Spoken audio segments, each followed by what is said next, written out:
Good night to each and every one of you out there viewing. Welcome to Game 8, Night 4 of the SPLT20 competition, where we are going to see the battle between Castries City Blasters and South Castries Lions.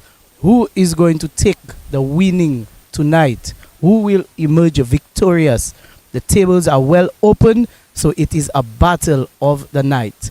The home team, if I am correct, is City Blasters. So you will be calling, and we are about to take the toss right now. And the call is... What's that? I didn't call it. Oh, okay. There was a false start. It did not spin properly, so he's going to go. Heads. Heads is the call, and it is a tails and South Castries Lions. You have won, and what have you decided to do? We'll bowl first. And why you choose to bowl first? I'm not sure, to be honest. I just figured if we won the toss, we'd bowl first. Okay, I thought there was a strategy behind it. But anyways, good luck. Is there any change to your team from the last game? Jilan, he comes in for Junior Peter. Comes in for... Okay, wonderful change. Well, best of luck and good night to you. Thank you. Right. And Mr. Natram, is there any change for you? Yeah, we have two changes. Alex Antoine comes in for Queen Henry and Caleb Thomas comes in for Leo Alexander. Okay, so if you had won the toss, would you have done the same or you had a different plan? Yeah, we would have also bowled first as well. Okay, well, best of luck to you and all the best. Yes. So, stay tuned, my people, my spectators, and we will commence in approximately 15.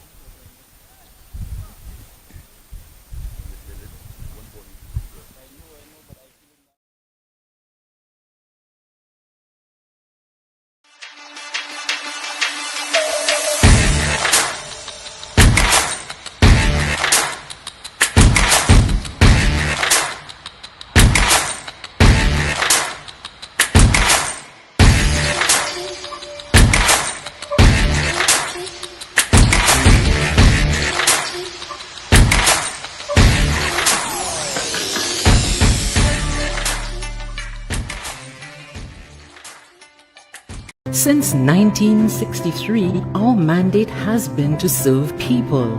You know, farming people, fishing people, teaching people, police people, Schwazel people, Soufre and all their people, no matter where they are.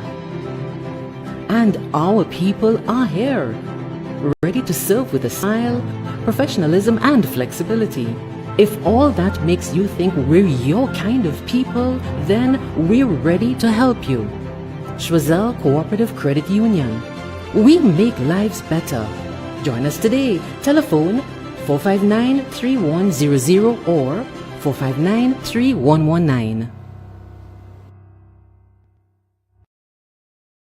US Polo Association is having a massive sale at both locations at the Castries and Baywalk Mall. 30 to 70% off. That's right, 30 to 70% off. Men's, ladies, and kids apparel. Now is your chance to get your favorite outfits at fantastic savings. 30 to 70% off. And it's all happening at both locations, Castries and the Baywalk Mall. US Polo Association would like to thank our loyal customers for the years of support. Don't forget, 30 to 70% off. Sale starts Wednesday, October 11th.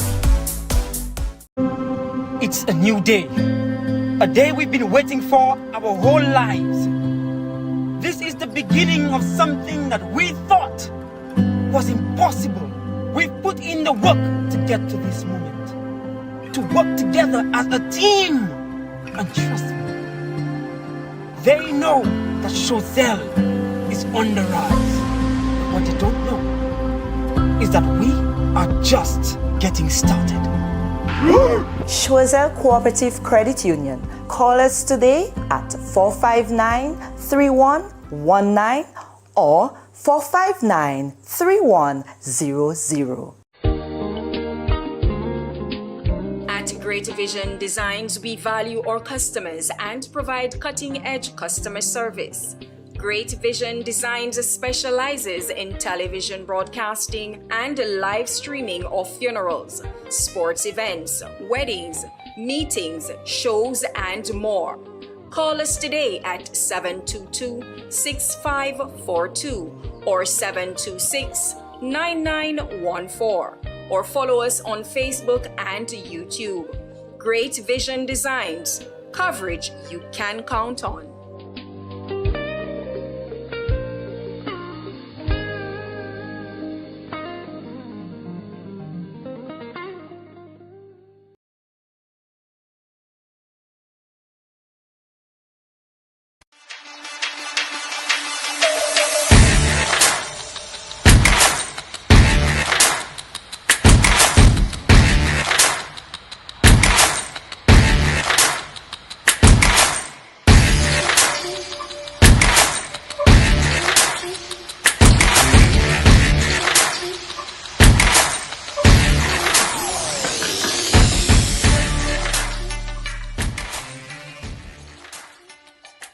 Since 1963, our mandate has been to serve people. You know, farming people, fishing people, teaching people, police people, Choiseul people, Soufre and all their people, no matter where they are. And our people are here, ready to serve with a smile, professionalism and flexibility. If all that makes you think we're your kind of people, then we're ready to help you. Choiseul Cooperative Credit Union. We make lives better. Join us today. Telephone 459-3100 or 459-3119. US Polo Association is having a massive sale at both locations at the Castries and Baywalk Mall. 30 to 70% off. That's right, 30 to 70% off. Men's, ladies, and kids apparel. Now is your chance to get your favorite outfits at fantastic savings. 30 to 70% off. And it's all happening at both locations, Castries and the Baywalk Mall. US Polo Association would like to thank our loyal customers for the years of support. Don't forget, 30 to 70% off. Sale starts Wednesday, October 11th. It's a new day. A day we've been waiting for our whole lives. This is the beginning of something that we thought was impossible. We've put in the work to get to this moment. To work together as a team. And trust me, they know that Choiseul is on the rise. What they don't know is that we are just getting started. Choiseul Cooperative Credit Union. Call us today at 459-3119 or 459-3100. At Great Vision Designs, we value our customers and provide cutting-edge customer service. Great Vision Designs specializes in television broadcasting and live streaming of funerals, sports events, weddings, meetings, shows, and more. Call us today at 722-6542 or 726-9914 or follow us on Facebook and YouTube. Great Vision Designs, coverage you can count on.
T20 for 2023 and show them how to party.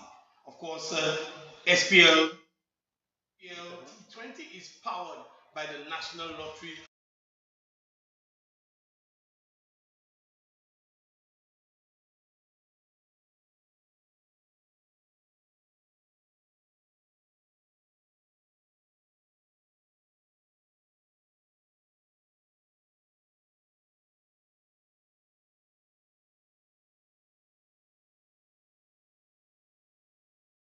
Accounts holding City Blasters. The Lions, they've won the toss. The South Castries Cricket Association Lions, they've won the toss and chosen to field first. We're picking up the action. We're just about to get the action on the way. Umpires are all set.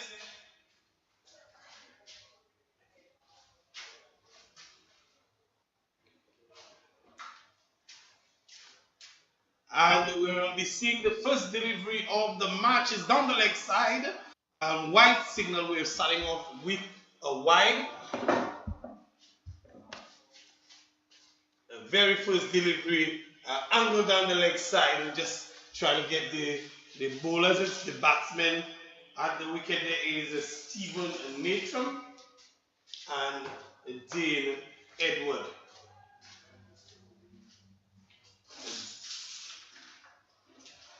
A second delivery outside of stump goes through to the wicketkeeper. The South Castries Cricket Association Lions this evening, and I will give you that information as soon as it comes to hand.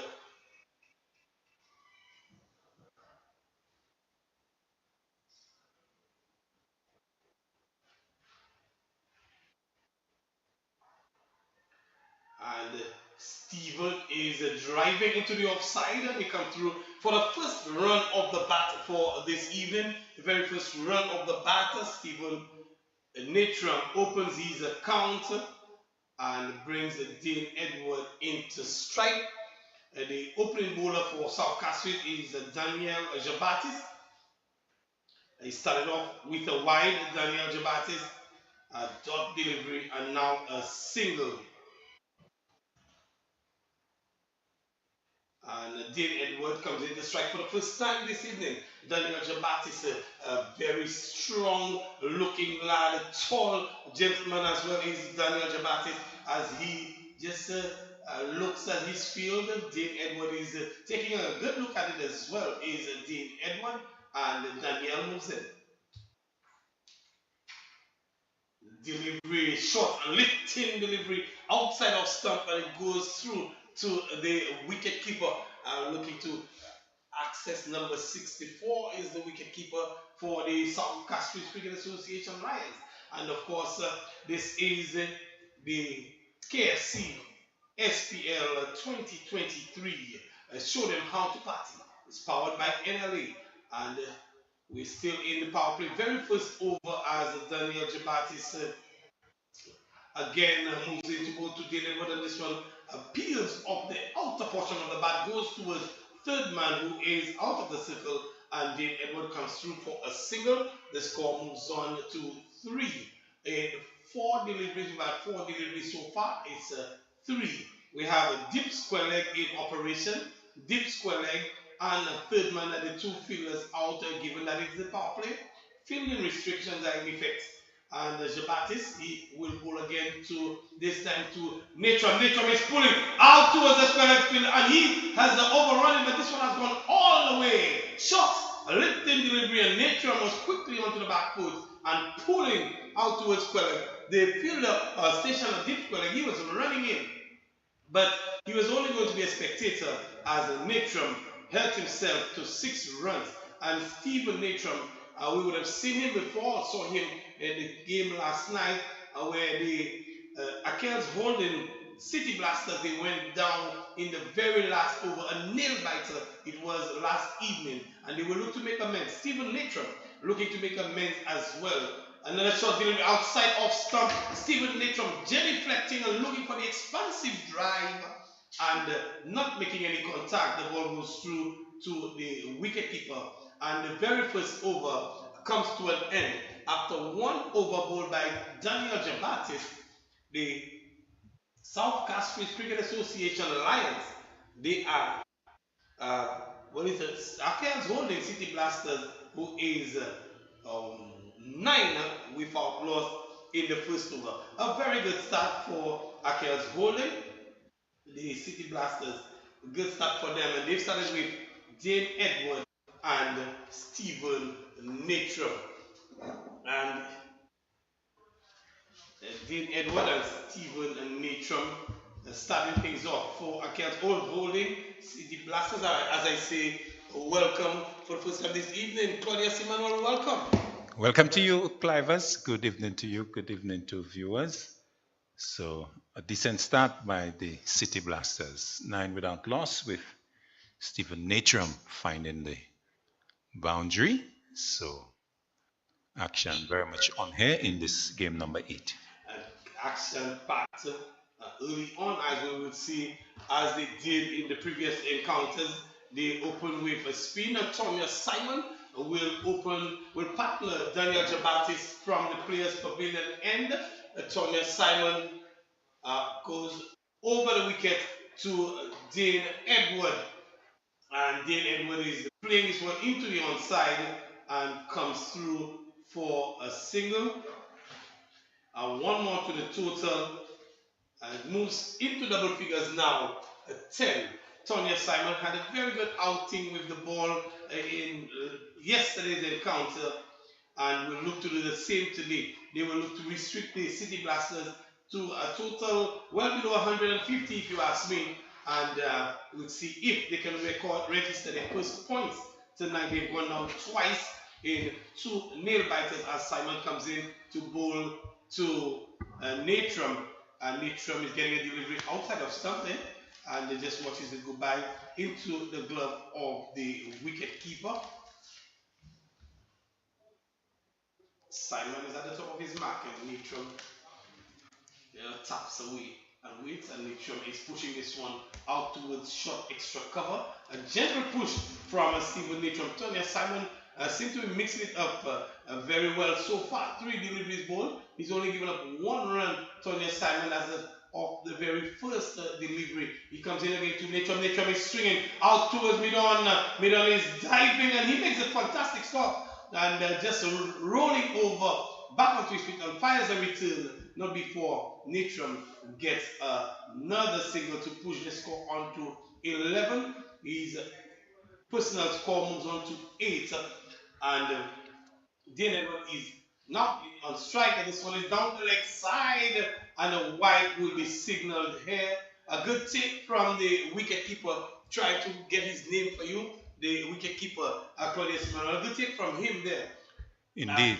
Simon gets back to the top of his mark and flag delivery again. Another one down the leg side. There is an appeal. A wide will be called, but I guess that might be a ploy, Claudius, as he fires this one down the leg side. The wicketkeeper moves across and whips off the bills, but I think Dane Edward on this occasion he was well over. Indeed. So it's Jalen Chandler, number 64, who's with the gloves for South Castries. And this is one of the changes for South Castries. Thank you so much, Claudius, for just pulling up the stats here. Jalen Chandler, we do not have Junior Peter is not in the side this evening. Jalen Chandler is doing the duties with the glove as Simon comes in to Edward. He gets a delivery outside of stump, and Simon is very interested in this delivery as Edward is pushing tentatively outside of, not making any contact, and Simon come again to Edward. Edward is getting another delivery. He looks to drop any contact, and Simon is over to a close 4.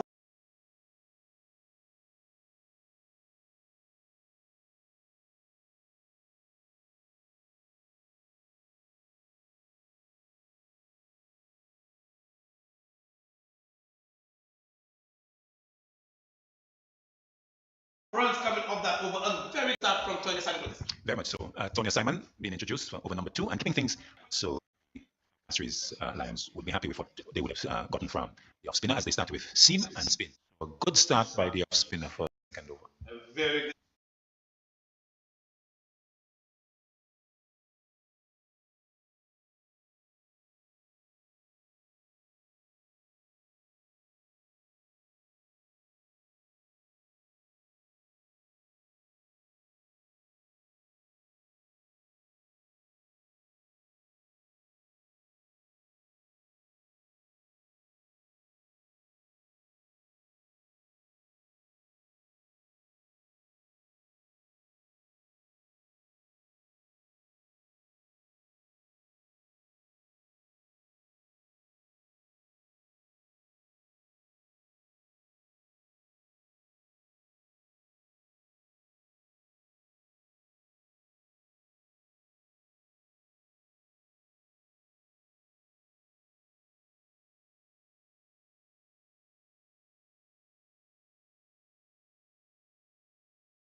Since 1963, our mandate has been to serve people. You know, farming people, fishing people, teaching people, police people, Choiseul people, Soufrière and all their people, no matter where they are. And our people are here, ready to serve with a smile, professionalism and flexibility. If all that makes you think we're your kind of people, then we're ready to help you. Choiseul Cooperative Credit Union. We make lives better. Join us today. Telephone 459-3100 or 459-3119. US Polo Association is having a massive sale at both locations at the Castries and Baywalk Mall. 30 to 70% off. That's right, 30 to 70% off. Men's, ladies, and kids apparel. Now is your chance to get your favorite outfits at fantastic savings. 30 to 70% off. And it's all happening at both locations, Castries and the Baywalk Mall. US Polo Association would like to thank our loyal customers for the years of support. Don't forget, 30 to 70% off. Sale starts Wednesday, October 11th. It's a new day. A day we've been waiting for our whole lives. This is the beginning of something that we thought was impossible. We've put in the work to get to this moment. To work together as a team. And trust me, they know that Choiseul is on the rise. But what they don't know is that we are just getting started. Choiseul Cooperative Credit Union. Call us today at 459-3119 or 459-3100. At Great Vision Designs, we value our customers and provide cutting-edge customer service. Great Vision Designs specializes in television broadcasting and live streaming of funerals, sports events, weddings, meetings, shows, and more. Call us today at 722-6542 or 726-9914 or follow us on Facebook and YouTube. Great Vision Designs, coverage you can count on.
Since 1963, our mandate has been to serve people.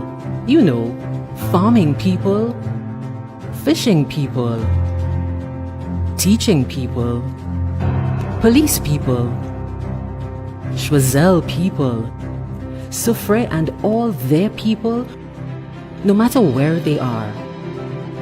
And our people are here, ready to serve with a smile, professionalism and flexibility. If all that makes you think we're your kind of people, then we're ready to help you. Choiseul Cooperative Credit Union. We make lives better. Join us today. Telephone 459-3100 or 459-3119. US Polo Association is having a massive sale at both locations at the Castries and Baywalk Mall. 30 to 70% off. That's right, 30 to 70% off. Men's, ladies, and kids apparel. Now is your chance to get your favorite outfits at fantastic savings. 30 to 70% off. And it's all happening at both locations, Castries and the Baywalk Mall. US Polo Association would like to thank our loyal customers for the years of support. Don't forget, 30 to 70% off. Sale starts Wednesday, October 11th. It's a new day. A day we've been waiting for our whole lives. This is the beginning of something that we thought was impossible. We've put in the work to get to this moment. To work together as a team. And trust me, they know that Choiseul is on the rise. What they don't know is that we are just getting started. Choiseul Cooperative Credit Union. Call us today at 459-3119 or 459-3100. At Great Vision Designs, we value our customers and provide cutting-edge customer service. Great Vision Designs specializes in television broadcasting and live streaming of funerals, sports events, weddings, meetings, shows, and more. Call us today at 722-6542 or 726-9914 or follow us on Facebook and YouTube. Great Vision Designs, coverage you can count on.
Since 1963, our mandate has been to serve people. You know, farming people, fishing people, teaching people, police people, Choiseul people, Soufriere and all their people, no matter where they are. And our people are here, ready to serve with a smile, professionalism and flexibility. If all that makes you think we're your kind of people, then we're ready to help you. Choiseul Cooperative Credit Union. We make lives better. Join us today. Telephone 459-3100 or 459-3119. US Polo Association is having a massive sale at both locations at the Castries and Baywalk Mall. 30 to 70% off. That's right, 30 to 70% off. Men's, ladies, and kids apparel. Now is your chance to get your favorite outfits at fantastic savings. 30 to 70% off. And it's all happening at both locations, Castries and the Baywalk Mall. US Polo Association would like to thank our loyal customers for the years of support. Don't forget, 30 to 70% off. Sale starts Wednesday, October 11th. It's a new day. A day we've been waiting for our whole lives. This is the beginning of something that we thought was impossible. We've put in the work to get to this moment. To work together as a team. And trust me, they know that Choiseul is on the rise. What they don't know is that we are just getting started. Choiseul Cooperative Credit Union. Call us today at 459-3119 or 459-3100. At Great Vision Designs, we value our customers and provide cutting-edge customer service. Great Vision Designs specializes in television broadcasting and live streaming of funerals, sports events, weddings, meetings, shows, and more. Call us today at 722-6542 or 726-9914 or follow us on Facebook and YouTube. Great Vision Designs, coverage you can count on.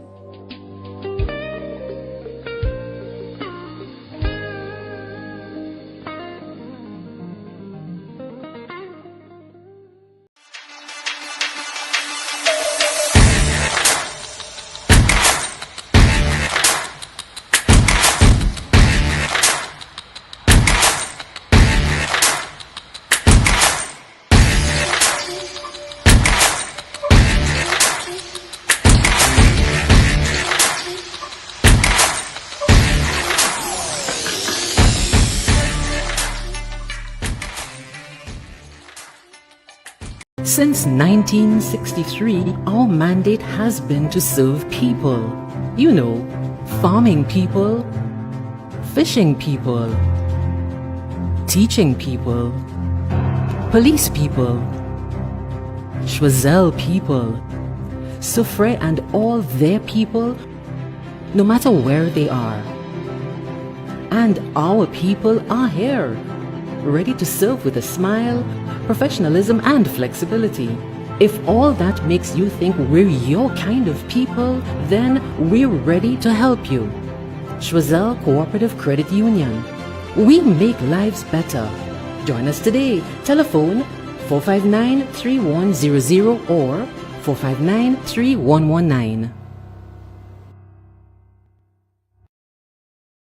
US Polo Association is having a massive sale at both locations at the Castries and Baywalk Mall. 30 to 70% off. That's right, 30 to 70% off. Men's, ladies, and kids apparel. Now is your chance to get your favorite outfits at fantastic savings. 30 to 70% off. And it's all happening at both locations, Castries and the Baywalk Mall. US Polo Association would like to thank our loyal customers for the years of support. Don't forget, 30 to 70% off. Sale starts Wednesday, October 11th.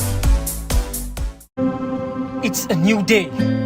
A day we've been waiting for our whole lives. This is the beginning of something that we thought was impossible. We've put in the work to get to this moment, to work together as a team. And trust me, they know that Chosel is on the rise. What they don't know is that we are just getting started. Chosel Cooperative Credit Union. Call us today at 459-3119 or 459-3100.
Here at the Darren Summit Cricket Ground, we've sorted out all the issues and we whip the action here. 33 without loss inside the fourth over, and it's in fact it's inside the fifth over. This wide from Captain Kester Shalmine. Into the we're into 34 really without loss. Kester Shalmine starting off with a wide to Dave Edward, who is on 15. Shalmine moves in to Edward, and Edward is getting a delivery on about off stump, and he's just pushing this one into the offside, and they scamper through for a single, taking the score to 35. 4.1 overs bowled. Kester Shalmine winning the toss for the South Castries Cricket Association Lions, and deciding he would bowl first. The openers for the Akels Holding City Blasters: Stephen Nature moves on 14, Dane Edward on 16, as Kester Shalman bowls to Natram, and he gets a little bit down the leg side. A wide signal there by the umpire, well taken by wicketkeeper Jalen Chandler, who is replacing in this team, replacing Junior Peter, who for one reason or another is not in this 11. And the field we have there, we have deep backward square in operation, and deep third man, the two fielders out, as Natram gets a shot, a lifting delivery, just tucks it into the onside and comes through for another single. The score moves on by 1 to 37. A 4.2 overs ball. Kester Shalmine is started with extras, as has his other bowlers. So extras are doing fairly okay in this encounter, as Shalmine moves in to bowl to Edward. He runs away from us at the media center end to bowl to Dane Edward, and Dane Edward picks him up. This one has the legs and will definitely go. What a way to just pick him up and depositing him right back past his own head. In head Edward, 6 runs to him. A very good shot. As we say, welcome to Greg Wilson. Greg Wilson, you're joining us this evening. A good shot from Dean Edward. Yes, good evening, Clivers, and to our viewers. Excellent shot there by Dean Edward. This one was right in the slot and just playing with the full face of the bat and just locking it over the head of the bowler for 6.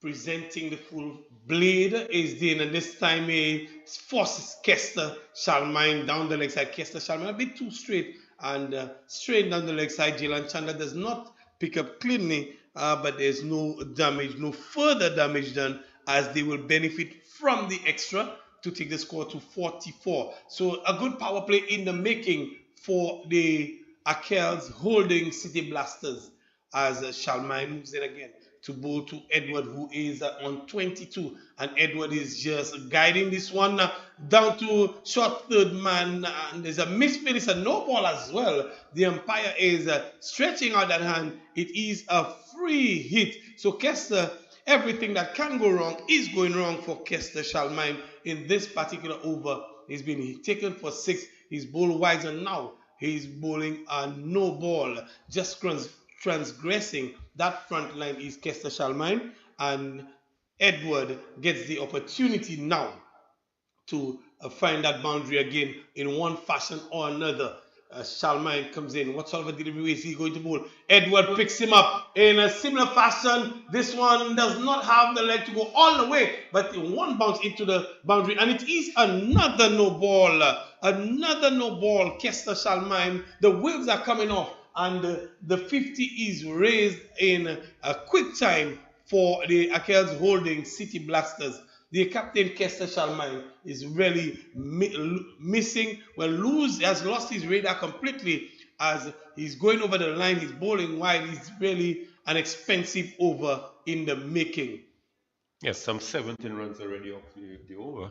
And it's only just 3 legal deliveries bowled. So this is going to be a huge over if Dane Edward continues in this vein. He picks him up top edge. The deep square leg fielder is coming around. One bouncer makes a meal of it as well. So everything is going that can go wrong is going wrong for the Lions.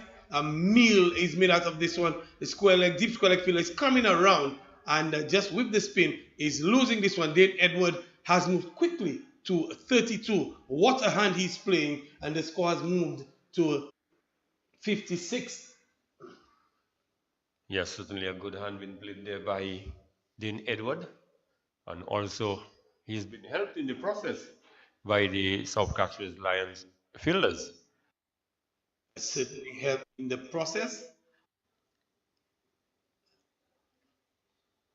and Dean Edward this time with more authority. Dean Edward is making a meal out of what Kester Shalmine is serving up, and hits him for 6 with some degree of authority. A good shot from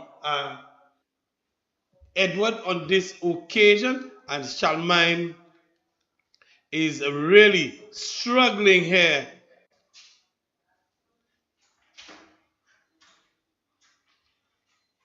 And with still 1 legal delivery to go. Okay, no problem. We're into 27 in the over with still 1 delivery to go. 60 on the board, 4.5 overs being bowled. Shalmine into Dane Edward, top edging. This one, the fielder is settling on it. He takes it, and it is another no ball. My goodness me, it is totally going wrong here for Kester Shalmine and the South Castries Lions. He was able to get the wicket, but unfortunately for him, he did transgress that front line again. And Dane Edward is off strike. Now he gets that single. Stephen Natram gets an opportunity to deal with the bowling of Kester Shalmine. Can he come out of the over? 29 taken from that solitary over so far. Kester Shalmine and Stephen Natram gets into the action. 1 bounce for into the mid-wicket region, and another boundary.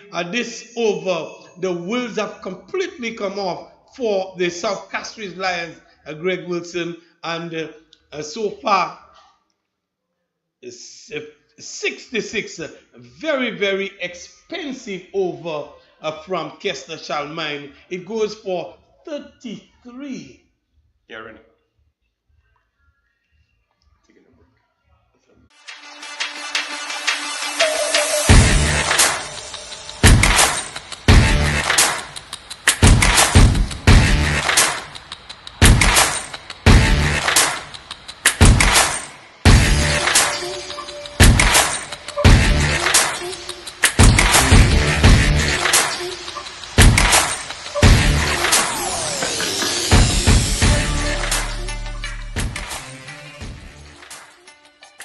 Since 1963, our mandate has been to serve people. You know, farming people, fishing people, teaching people, police people, Schwazel people, Soufre and all their people, no matter where they are. And our people are here, ready to serve with a smile, professionalism and flexibility. If all that makes you think we're your kind of people, then we're ready to help you. Schwazel Cooperative Credit Union. We make lives better. Join us today. Telephone 459-3100 or 459-3119.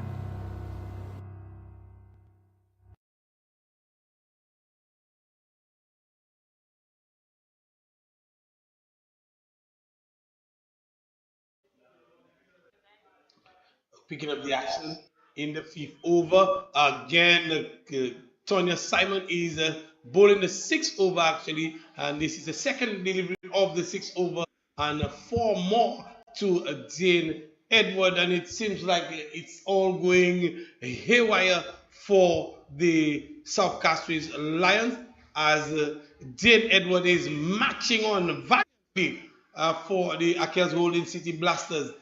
Tonya Simon opting to go round the wicket since he was punked through the cover score in the first delivery. Second delivery round the wicket into the path of Jane Edward, who just tucked this one over short pine leg into the boundary. Four more, 74 without loss, and this is definitely so far the best power play we've had in the tournament, Greg Wilson. Yes, most certainly. Looks like the wheels are really coming off for the South Castries Lion at this point in time. And Simon comes through and round to Dane Edward. Dane Edward is pushed back, playing this one off the back foot, push it out towards just in front of square, and come through for a single. The return comes in, but Stephen Natram is safely home. 75 without loss. We're into the sixth over, being bowled by Tonya Simon. So really, really expensive over, and for the bowl in the previous one, and this one has the making of an expensive one. Simon, and he is taking a fantastic return catch. Natron had put everything on this one. Tonya Simon just diving to his left and rolling over, takes the catch, and they really, Greg Wilson, needed something like that to happen for them. Yes, certainly needed something really outstanding, and he made it look so easy. Just stretch out the left hand, and it really stuck out there, and just roll as you did indicate, just to ensure that the ball did not come out of his grasp. And fantastic catch there from Sonia Simon. They certainly needed something to lift the spirit, Clivers, after that hammering the captain got in the previous over. And they definitely did. Antonio Simon, the good technique shown there by him, just rolling over, because you know sometimes when the elbows hit the ground, it can really force the ball out. And your elbows, your forearm can really force the ball out of your hand. And he did excellently to just roll over, just to cushion that, and keeping that ball in his grasp. And Stephen Natram, he looked disappointed, but certainly it was a good effort to dismiss him. Stephen Natram had given everything, put everything on that delivery as John L. Eugene. John L. Eugene is the new batsman who comes in to replace Natram, his captain, who was brilliantly caught by Tony Simon off his own bowling. So 1 wicket going down. We're still in the power play, and it is 75 for 1. An excellent start for the Akels holding City Blasters. Jonah Eugene, no pressure on him. He's coming in. A solid foundation laid by the two openers, and Dane Edward, he is on a 45 and looking good.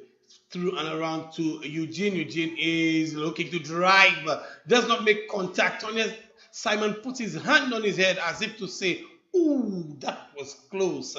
And indeed it was close as Tony Simon goes back to his mark. Something will definitely have to give for the Lions if they are to roar tonight.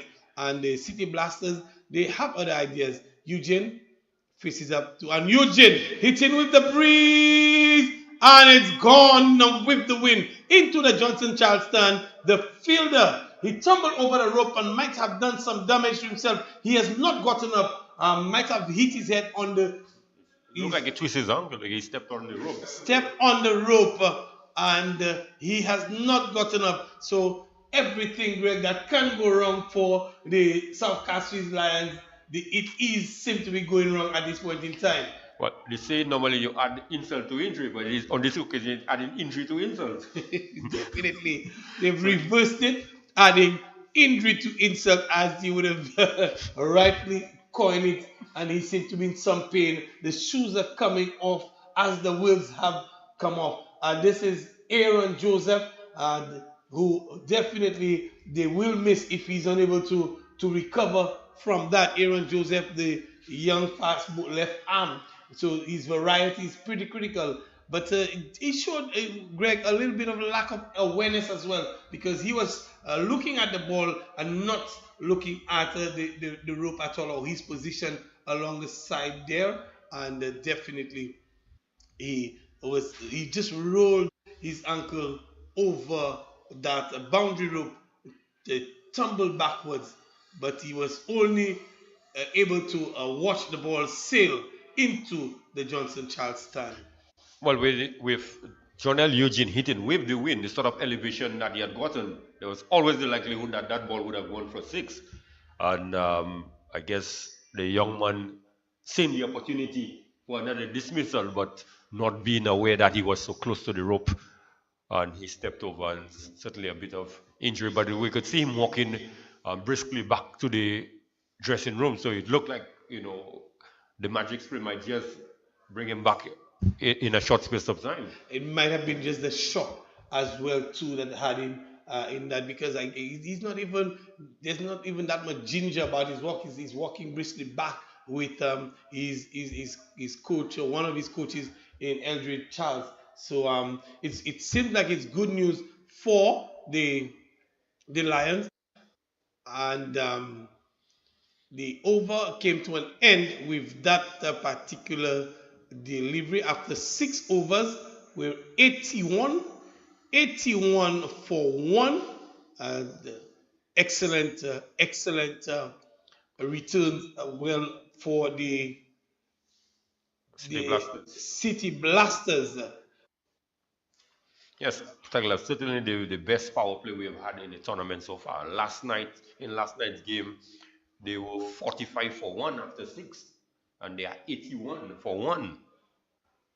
So superb power play, a superb hitting by Dane Edward and Stephen Natram, and John L. Eugene has come in and joined the fun as well. He's moved to 6, and this is the number 6. By Bolton Sayers. Bolton Sayers is coming into the game, and nice welcome addition. A young man played very well for St. Lucia under 19, went on to represent the Windward Islands in the under 19 tournament as well. Bolton Sayers, and he is getting set to get involved in the mix, and he'll definitely want to stem the flow or the hemorrhaging, and he's getting a short lifting delivery. Edward is looking to pull this one, and not making a contact. This one hit him about the body, and he does not score. So dot ball to start off for Sayers. A good start for the young man. Let's hope he can continue along that vein, because they really have been hemorrhaging runs, the bowling boundaries as well. The present scoring rate is 13.50, which is very, very healthy in the context of this game, and will take them very close, if not past 200, if they go in. And this time picks him up out towards Johnson Charleston. Another six for Dane Edward, and he raises his 50 with that maximum. Dane Edward, quick fire, a 50 for him. What a knock by the young man. Certainly a great knock there by Dane Edward. Last night we saw a glimpse of what he was capable of, but definitely tonight he's taken full advantage of a bit of loose bowling by the South Castries Lions. Very loose bowling. If you ask me, a lot too straight. They really should be asking Dean Edward to pull from outside of stump, and let's see what he can do in the offside. He's played the majority of his strokes on the onside. He favors the onside, and Bolton says goes in that same general direction. Dane Edward will feel that he missed out on this occasion. Let's see, the signal from the umpire is definitely a leg by, and certainly heading down the leg side again. Wrong line to be bowling to a man of Dane Edwards' caliber, and he gets the leg by. Well, the team gets the leg by to bring Jonel Eugene into strike. 88 for 1. It's 6.3 overs. Really tough going for all the bowlers of the South Castries Lions team. Yes, certainly with the first over from Tonya Simon, where he considered just 4 runs. Afterwards, they really hemorrhaged quite a bit. And Sayers comes in to Jonel Eugene, slaps this one out towards the sweeper on the cover boundary, and comes through for 1. So really and truly, this will be welcomed by the South Castries Lions. They're actually getting a single, because the Kells Holding City Blasters, they've been dealing in boundaries. And speaking of boundaries, Dane Edward 52. He has 6 fours and 3 maximums in his half century. Good knock from him, and Bolton Sayers really would be trying to tame the beast that has unleashed in Dane Edward. Comes in and straight again, pulls out towards the deep square leg. The fielder is diving. Can he? Did he? No, he didn't. It's gone into the boundary again. 4 more to Dane Edward, and 4 more to the Kells Holding City Blasters. They move into the 90s. Very, very healthy scoring rate so far. Yes, certainly excellent scoring there by the City Blasters, and been aided by a few loose deliveries. Bolton Sayers in this over, Clivers, we have seen perhaps 4 deliveries short, and most of them angling down the leg side. Definitely angling down the leg side. So just too straight.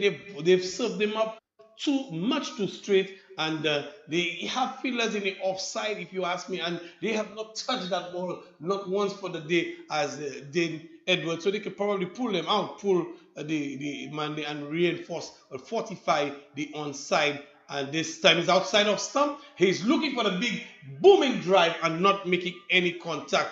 Exactly where they should be bowling Dane Edward all night long, but they've been feeding his strength, and he is benefiting, accepting gleefully as well.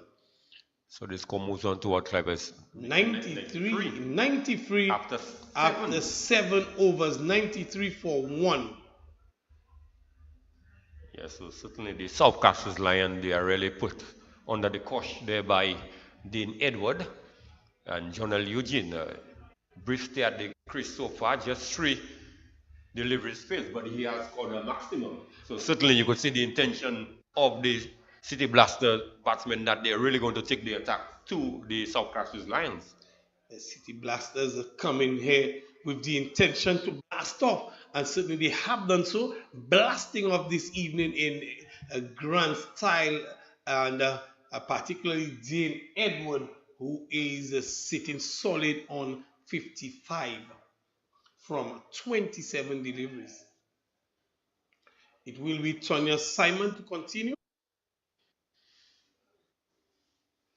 Tonya Simon last night was very miserly. This evening he's bowled 3 overs, 1 for 26, and outside of stump to Eugene. Eugene drives through point and comes through for 2, and 2 more to the total. Looking very easy now. Jonathan Eugene and then Edward is making batting look so easy, and the bowling of the South Castries Lions hasn't helped the cause of the South Castries Lions, but really benefited the batsmanship shown by the Akels Holding City Blasters. Simon through and around into the pads of Eugene, who plays this one out towards Jamal James. It looks like he was in the 30-yard circle. Let's shot fine leg, kind of wideish as well, and they come through for the single to bring their chief talisman, the chief destroyer for the evening, Dave Edward, into strike. Dave Edward is just preparing his glove, taking a good look at the field. He has a long on, he has deep mid wicket, he has a deep backward square in operation as well, and he has a sweeper in the undercover boundary and long off in operation. These are the men patrolling the boundary rope, and Simon comes in, a dot delivery to Edward. So far they've been able to string 3 deliveries without conceding a boundary, which is good for them. The South Castries Lions. Simon into Edward, comes off the edge, it's in the air, the fielder runs around and he spills it. It went to hand and he spills it again. When he landed, Greg Wilson, just the hand hitting the hard ground and it came off. Again, Dave Edward coming through for the single. Yes, it was Malcolm Monroe's on this occasion, but it was a good effort, nevertheless, from the young man to get to the ball. And the ball was always going away from him, again, with the wind going away. Eugene driving out towards extra cover and coming through for 1. The fielder comes off, and very poor cricket here, poor backing up, very poor cricket on the part of the South Castries Lions. The throw came in and no one was backing up close enough and allowing the second run to be had. 99 the score moves on to, and Tonya Simon, he's been in for a bit of a tapping, but of course he might be the most economical bowler of the evening, going at 8.3. He's into his 4th and final over, 1 for 32. And Simon to Eugene, who drives with acres of real estate on the Indian side, and he comes through for 1. Is Jonel Eugene to bring up the free figures for the Akels Holdings City Blasters, and of course 100 for 1, 8 overs completed. And really, in the context of what was happening and all the hemorrhaging, Greg, this is a good over for South Castries Lions. Yeah, very much so, considering just 7 runs after they went for the over 33, 15, 12. And hello? A good over. Now, there's a bit of a discussion from the... Okay, go ahead.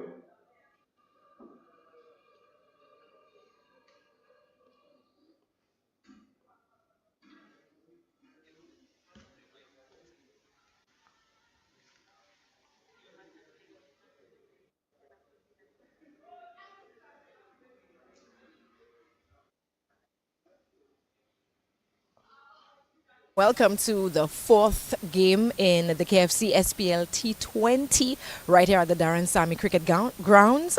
And of course, wow, it's never non-stop action happening again. Tonight it's all about the City Blasters and of course South Castries. Just making sure, let me get that name very correct before I get into any issues with anybody. That's right, South Castries Lions and the City Blasters. That's happening right at this moment. So with me I have Dylan from the City Blasters, and of course I was watching Dylan last night and he did a remarkable job, excellent job last night as far as, you know, playing against Miko. So Dylan, how are you feeling about just give us a little highlights about last night's game, and then we'll talk about what's happening tonight. Well, for me, in my first over last night, to me, I was a bit too confident because I always believe that I can do the job. So I was a bit too confident. So tonight I will just try and relax more and just go and execute better. Wonderful. All right. So that means last night you sat down and you went over everything and you're ready for tonight. All right. So what's happening this far? How you feel about what you're seeing so far?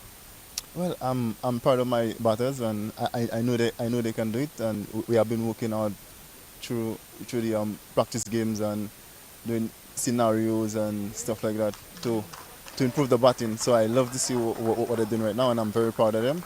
Well, explain the scores to our viewers and listeners right now. Well, I don't know if I don't know if I can say that, but in about six overs, our plan is to go over 45 in 6 overs, and then we take it on to there. So we won the power play so far, and I'm very happy for that. Wonderful. All right. So obviously, I see we have City Blasters batting right now. So and we have a pretty interesting score. Oh yes, it's very interesting. I love to see that.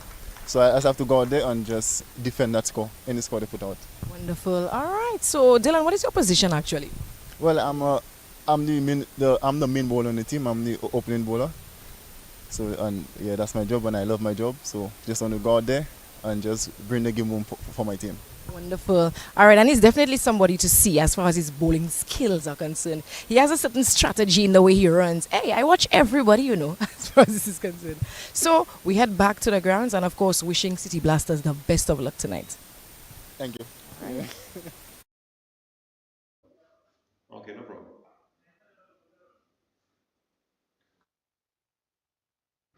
We're back with the action here, and the score has moved on to 106 for 1.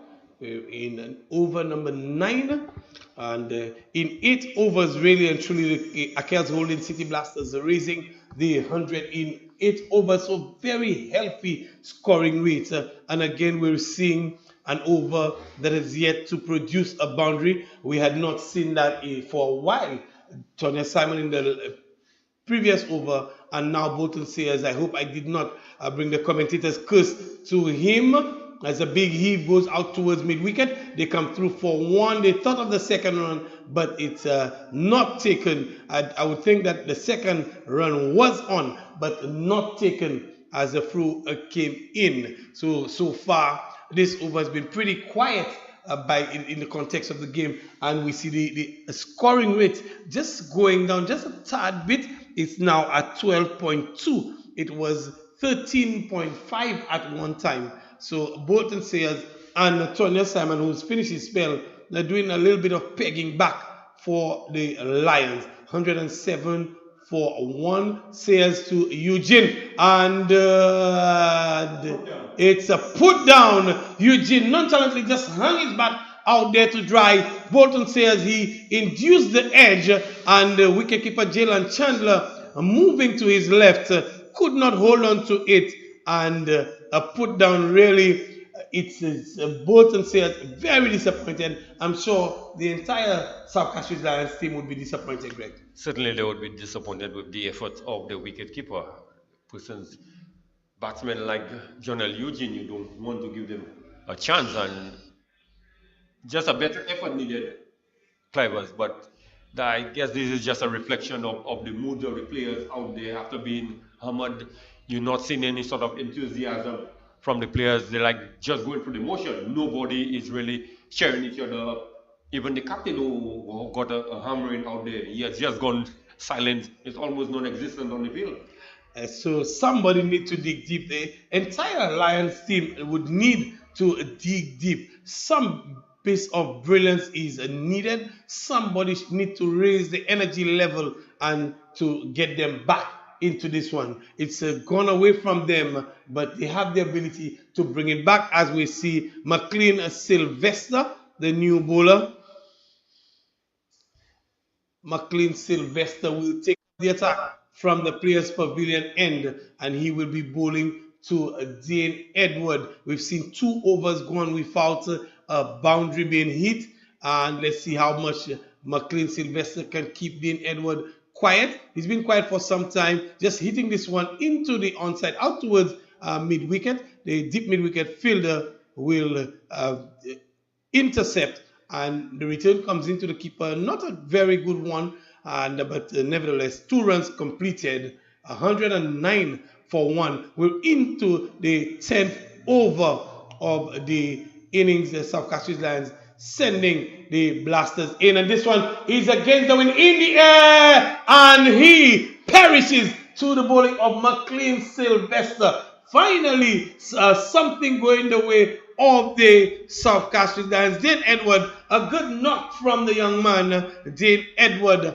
finishing on a 62 and 109 for two. We're in the 10th over. Yes, good dismissal there for the South Castries line just on the verge of the break. Bolton says, well judged catch. You look quite settled. You look like he had the confidence that he would have taken the catch. So a good breakthrough for them because Dean Edward really was taking them to the cleaners. Dean Edward was really looking to take this score to something insurmountable, and good stuff from McLean Sylvester. Just keeping it outside, asking Dean Edward to take it from outside of stump, and really the area they should be bowling to him all night. He had to pull it from outside of stump. He favors the leg side, and on this occasion he was hitting into the breeze as well. And Bolton Sayers is settled under this one very nicely, and it took the catch. And you see McLean Sylvester just on the replay with hope. He's just hoping that that this one would stick, and it did stick indeed. As we see Alex Antoine, who is coming in. All right, no problem. Alex Antoine coming in to replace Dean Edward.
I think we make the coaches should all oversized. Oh, thank you. You're not missing any action in this cricket. This is match number 8 in the KFC SPLT20. This is match day 4. The South Castries Cricket Association, South Castries Lions, taking on the Akels holding City Blasters. Not forgetting our sponsors for this year's KFC SPLT20. It's powered by National Lotteries Authority. KFC is the title sponsor. Bank of St. Lucia, Nagico, Computer and Business Services, Blue Waters, Flow, Scott Sports Shop, and Cricket Clubs. And we're going to see McLean Sylvester. He is continuing, and we'll be hoping that he will be able to make further inroads in the batting of the Lions. And this one is just stuck into the onside out towards long on, and they come through for a single. So Antoine is off the mark immediately. The right-handed Alex Antoine off the mark immediately, and the score moves on to 110 for 2. We're in the 10th over. Sylvester, successful over for him so far. 3 deliveries gone, and he's making a change in the field for Jonel Eugene. So he's really going to keep targeting the offside. He's fortifying the offside, brings in extra cover in the 30-yard circle, and this one is fighting into the offside. Extra cover comes through, but not before Jonel Eugene takes that single. And a good approach from Jonel Eugene, just turning things around. They've had an explosive start. They don't need to be looking for too many. This is the middle overs. Just turn things around, keep the scoreboard ticking, and of course, preparing for the big launch in the end, which would get them at this rate well past 200, Greg, as Sylvester pushes this one into the pass. There's a chance of a run out. The throw is a wild one, and Antoine is back. Just pushing this one into the onside. A miscommunication between the two batsmen. Again, the accuracy of McLean Sylvester is forcing, putting some pressure on the two and forcing some issues, Greg. Right, Alex was the one who was interested in a non-existent single. Jonel never left the crease. Alex played the ball to the right of the field outwards. The young man was quick enough across the wicket and was able to cut the single off. A very good work from Sylvester so far. Can he come out of this over to Alex Antoine? And Alex Antoine is looking for the big drive.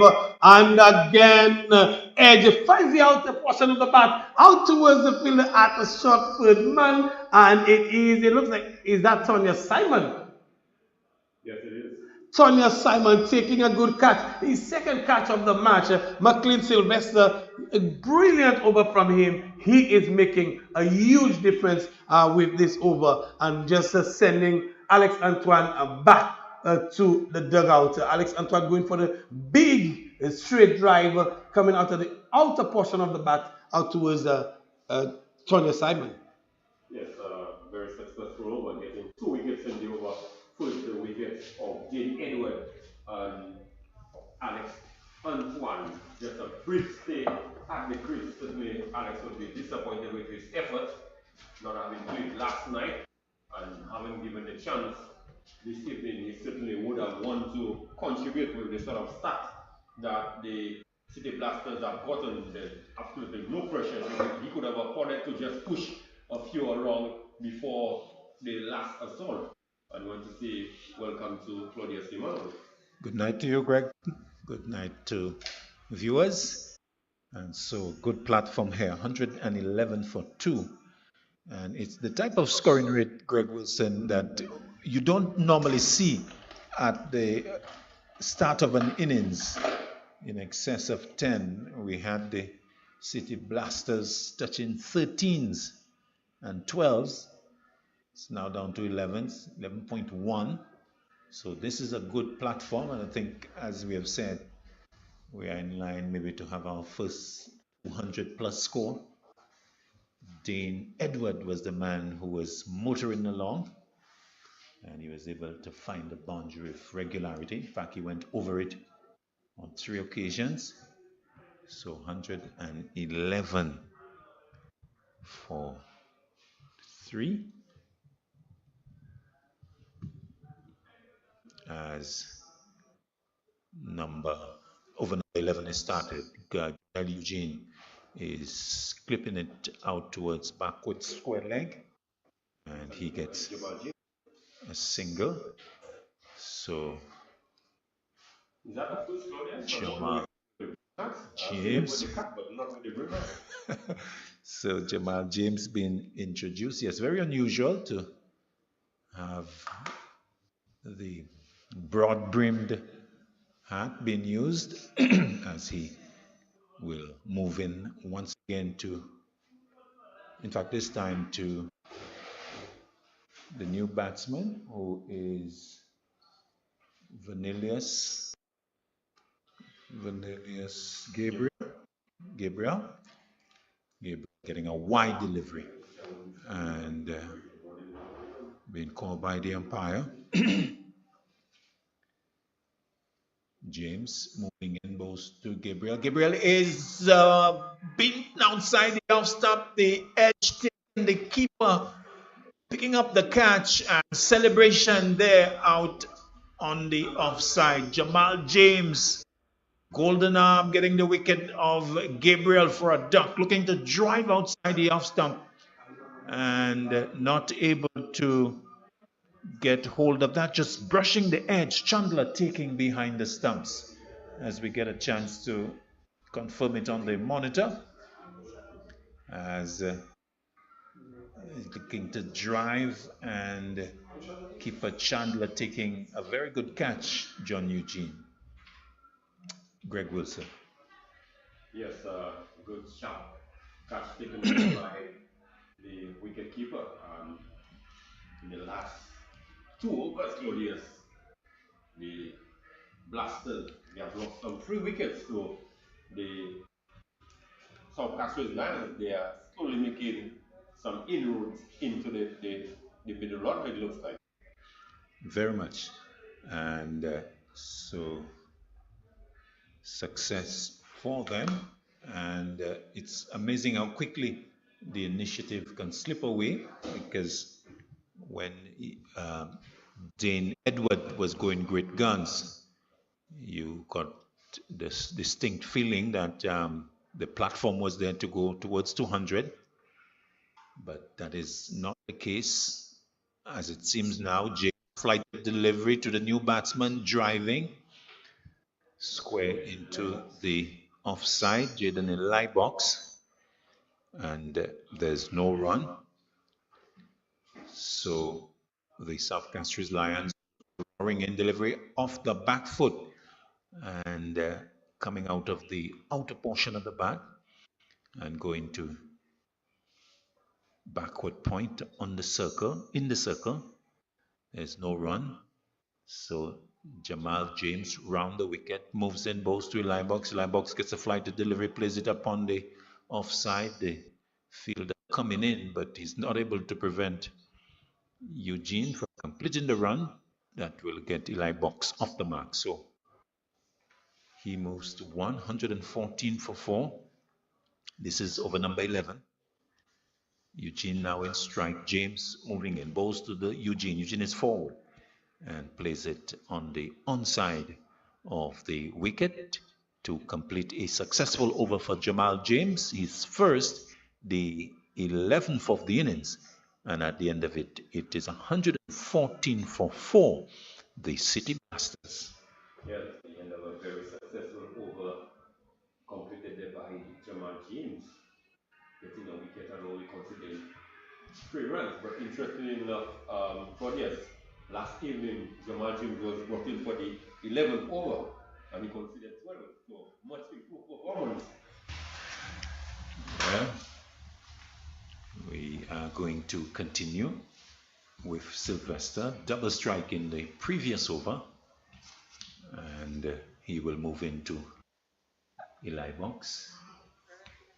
So the left-hander getting himself ready. So the rate going down, 10.36 now, but still a good platform for them to look to get towards 200. It's 114 for 4.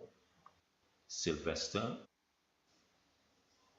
will move in, bowls to Eli Box, who turns it out towards backward square leg. The throw comes to the non-striker's end, and Eli Box was having his hand on his head.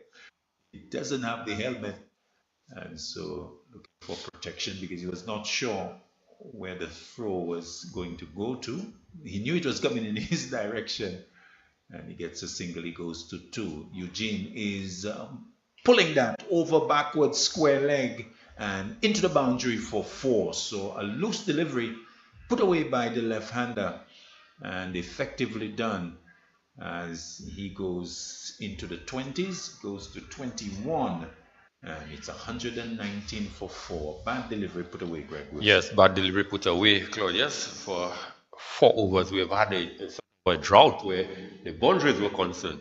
From over number 8, we have not had any boundaries, and certainly Johnny L. Eugene has decided he's going to change things around, and certainly a rank long hop, which deserved that treatment.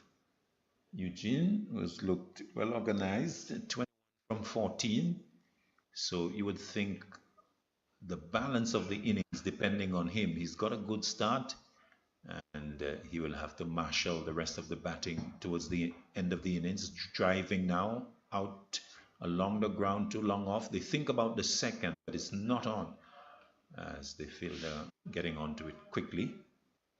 So one more to Eugene, he goes to 22. And the other left-hander, Eli Box, comes into strikes. So two left-handers. Long off, going back. Sylvester bowls to Eli Box. Shot outside the off stump, hit into the offside. The throw hits the stumps at the non-striker's end. And the appeal going up, but the umpire says he would have made it. But good work there from, is that Kester Shalmine, the captain? Yes, sir. Direct hit. And we had asked for inspiration from him, maybe something to really encourage the fielders, because we saw him being the chief culprit maybe in the city, the Castries Lions, being the South Castries Lions being a little flat. Delivery that is turned by Eugene out towards British wicket. They've gone for one. They're coming back for the second. The ball is being picked up inside the circle. And good work, though, by the two left-handers, Eugene and Eli Box, turning quickly and coming back for the second. So two more to Eugene. He goes to 24. 123 for 4. I was talking about Kester Shalmine. Well, he considered 33 runs in the 5th over that he bowled. Eugene outside the off stump will play to Kester Shalmine, who comes quickly in, but he can't stop the single. Eugene going to 25. And the total at the end of over number 12, it's 124 for 4. Yes, the end of a good productive over for the City Blasters. 10 runs coming up the over. So certainly they would have been thinking of to pick up the scoring rates, because they were really going at a frantic pace early on, and I think they were able to be pegged back for at least 4 overs, where the Lions only considered some 21 runs in the 4 overs previous to the 12 overs. So certainly they sort of wrestled back some of the momentum from the City Blasters.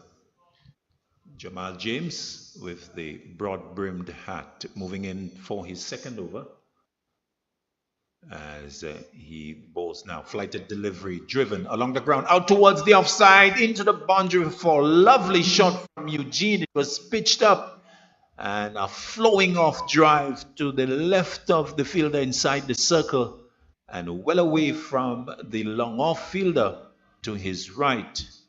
A beautifully executed stroke by the young man. He goes to 29, and it's 128 for 4. James to Eugene. Eugene is getting a delivery that is a lot more on the stumps, maybe about middle, and flighted as well. He comes forward and plays back to James, who's back at his mark, moves in again, bowls to Eugene. Eugene is clipping it out through forward square, in fact through mid-wicket, and he will just get the one as the fielder comes off the boundary.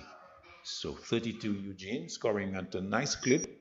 He's faced some 20 deliveries and he's picked up 30, so continuing to contribute. The live box in strike now, pushes the right pad forward and does not play, but in the end almost berates himself for not having done so.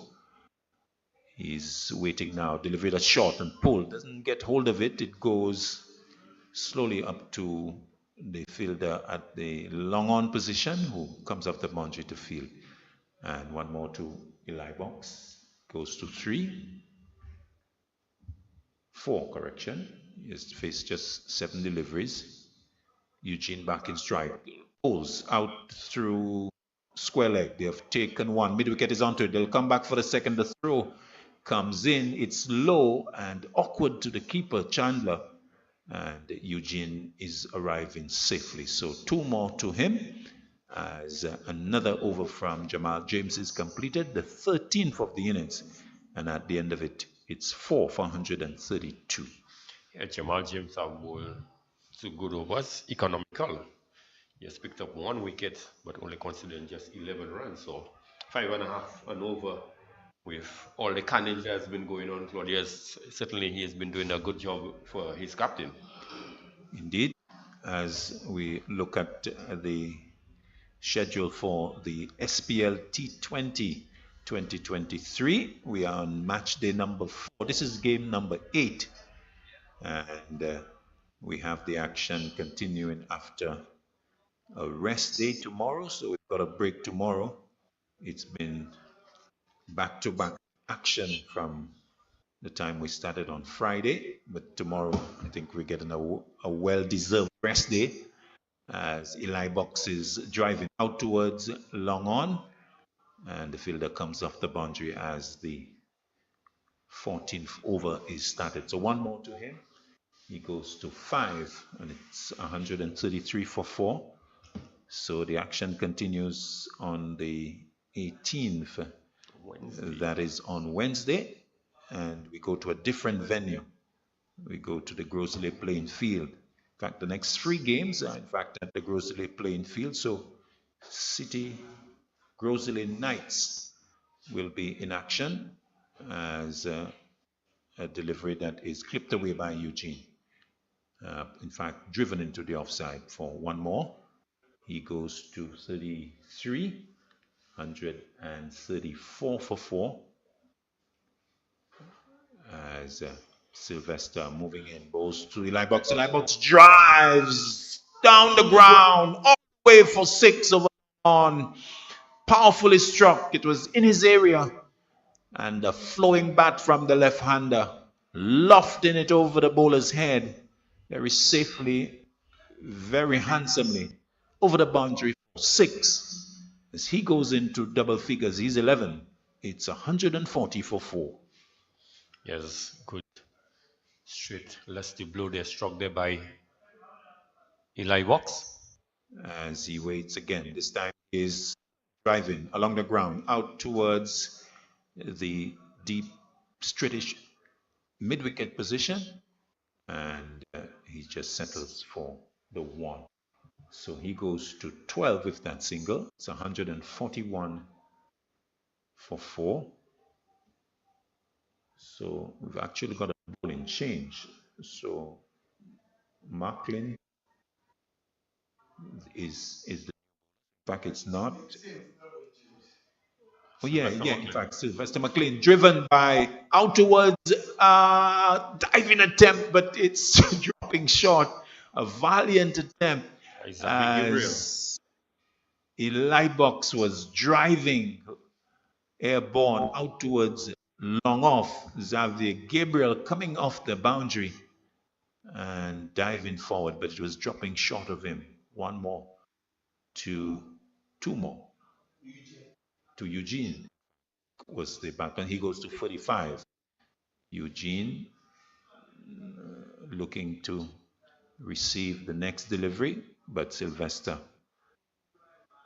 aborting the approach. He comes back now and will move in again to Eugene. Eugene to this delivery is forward, plays it off the face of the bat down to short third man for a single, and the 13th over is completed. But a little strange, Greg Wilson.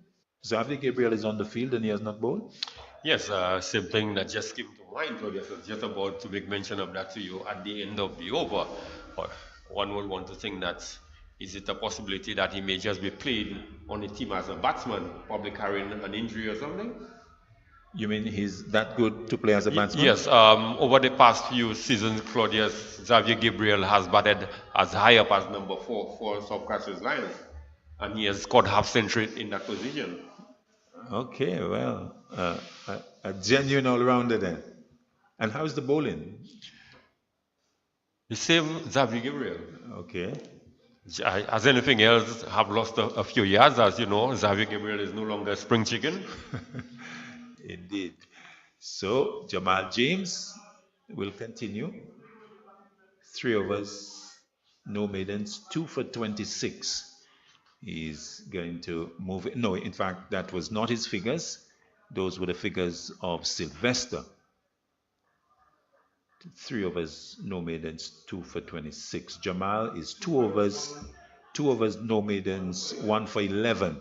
He bowls a wide one outside the off stump. And umpire Barthélemy Donovan saying it's wide. James moving in, bowls to Eugene. Eugene is driving square into the offside. The sweeper comes off the boundary, and he will limit Eugene to 1. Eugene going to 37, 146. 4. Interesting, earlier today, Greg, I had the opportunity to follow a press conference by Cricket West Indies. Delivery that is driven over the head of the infield and out towards the extra cover boundary for 4. So Eli Box slapping that wideish delivery over the infield and getting himself a boundary to bring up the 150 for the City Blasters. So they've picked up the 150 in the 14th over, and they have lost some 4 wickets. Yes, last delivery there by Jamal James, just a bit too wide outside the Austin, really giving Eli Box the leeway to free his arms. James to Eli Box. Eli Box is turning it past the keeper. In fact, he has stepped onto his stumps, or has he made contact with the bat? Well, the stumps have been disturbed, and a disappointed Eli Box is walking back. Didn't quite pick exactly what happened, but we do know that he has been dismissed, as in disgust is almost trying to hit the stumps. But the end of Eli Box will get confirmation on the replay, but we know a disconsolate Eli Box is walking back. So the 5th wicket going down, Eli Box dismissed of the bowling of, in fact, was that hit wicket? Yes, with losing his balance, and looks like the left foot dislodging the stumps, and in disappointment also hitting them with the bat. Maybe Greg, on a case there for some sort of disciplinary action with the dismissed batter. Yeah, I think the match referee definitely will have to come into play. Yeah. Yes, so disappointment being shown there by Eli Box as he was looking to turn it and slipped. Yes, losing the grip on the left foot, and that foot sliding towards the stumps, and in fact, and Eli Box, as he departs, hitting the stumps in disgust with the bat. A case, no doubt, to be picked up by the match referee. So 150 for 6 as Eli Box has gone, hit wicket. So that goes to the credit of Jamal James. Most certainly. So another wicket for James as Antoine comes into the crease. And my word, Greg Wilson, they had such a great platform, but they have done extremely well in squandering it, as James bowls to Antoine. Antoine gets a delivery that is outside the off stump, plays it into the onside, and will get off the mark. Jamal James now coming over the wicket to the right-hander. So wickets falling quite regularly. 75 for 1, 109 for 2, 111 for 3, 113 for 4. And we have now, lost 6 wickets? 5, 150 for 5, 151 now. So 151 for 5. Eugene, who has stayed there from the start, coming in at number 3, drive now out towards long on. The second is being thought of by Antoine, but it's not on. And the over is completed. So 15 gone, 152 for 5. The latest that we have here at the Darren Sammy Cricket Ground. We'll have more thoughts from Greg Wilson, and then it's going to be Cliver's Jules to complete the innings. Yes, Lord, yes, the South Castries Lions, they are certainly clawing their way back into this game. Or are they roaring? Or as as my fellow commentator, they say, the Palms roaring their way back into the team after the halfway stage. After 6 overs, 81, and after the halfway stage, 111. But after 15 overs, 152. So certainly they are doing some good work, especially the bowling of Jamal James, Clivers. Jamal James has come back really, Greg. He's really pulled it back, Jamal James, for the Lions is really roaring back. They needed somebody to put their hands up, and it is Jamal who's done so. Ably supported by Sylvester, who is continuing. He's going into his fourth over now. Sylvester. And this one is hit out towards the boundary, and he'll get a four for that for his efforts. John L. Eugene continue to push through. Wickets are falling around him, but John L. Eugene is continuing to pile on the runs. He's into the 40s now. Is John L. Eugene 42 is Eugene from 29 deliveries, and Sylvester, who started well and now is just leaking a couple of boundaries. This one is in the air, out towards extra cover. The fielder comes around and makes a stop. The return is terrible, and they come through for the third run. So a good bit of running there between Antoine and Eugene and putting pressure on the field. South Castries Lions, Greg Wilson, they have not held their cause at all, particularly in the field. Yes, certainly they have not helped their cause. And this last occasion, Bolton Sayers running in quickly, looking to fire a ball to the bowler, but perhaps the due factor, ball going way word, and they were able to scamper back for a third. So good positive running between Zaire and Eugene.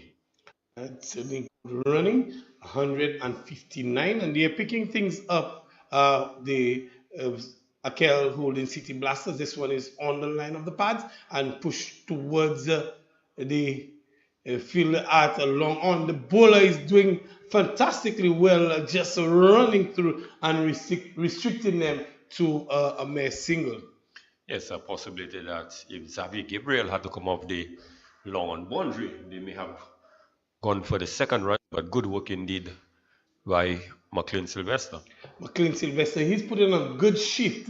He was the one who started the slide for the Lions, and he is continuing again. He's going to abort that approach, and he's going to reset. Interesting though, Greg, the umpires normally when this happens would signal a dead ball, and Alain Ajri has opted not to do that, save the energy, as McLean Sylvester bowls this one into the whereas Yorker length delivery, and Eugene is just dabbing this one to the offside. Sylvester is doing a lot of work off his own bowling, Greg Woodson. He's really a light wire running down to long off, running across to the cover region as well. The right-hander, Zai Antoine, comes on and gets a delivery on the line of the leg stump and plays it into the onside, comes through for one.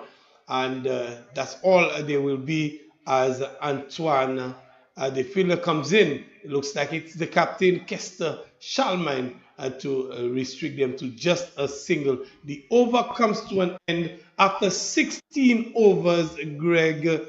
162 for 5 after no problem. 16 overs.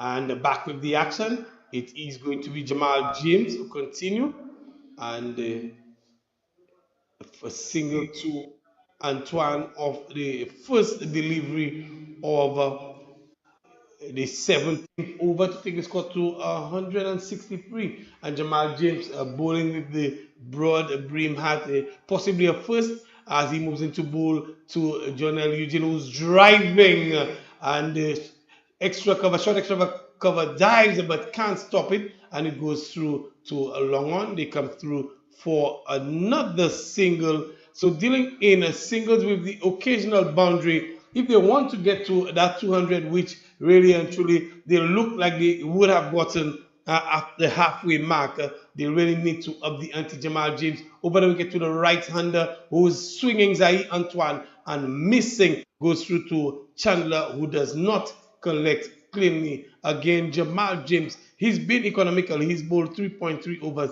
2 for 21. So he's really put up his hand for the Lions this evening. Zahi Antoine hitting, not timing to perfection as Kester run around the attempt the second run, but it is not on. Kester Shalmine doing some fantastic work running from long on and running around to effect that save. Really, this is a Bank of St. Lucia super save. Can be considered that good save from Kester. They come through for 1. The score moves on to 165 for 5. Jamal James fires this one down the leg side.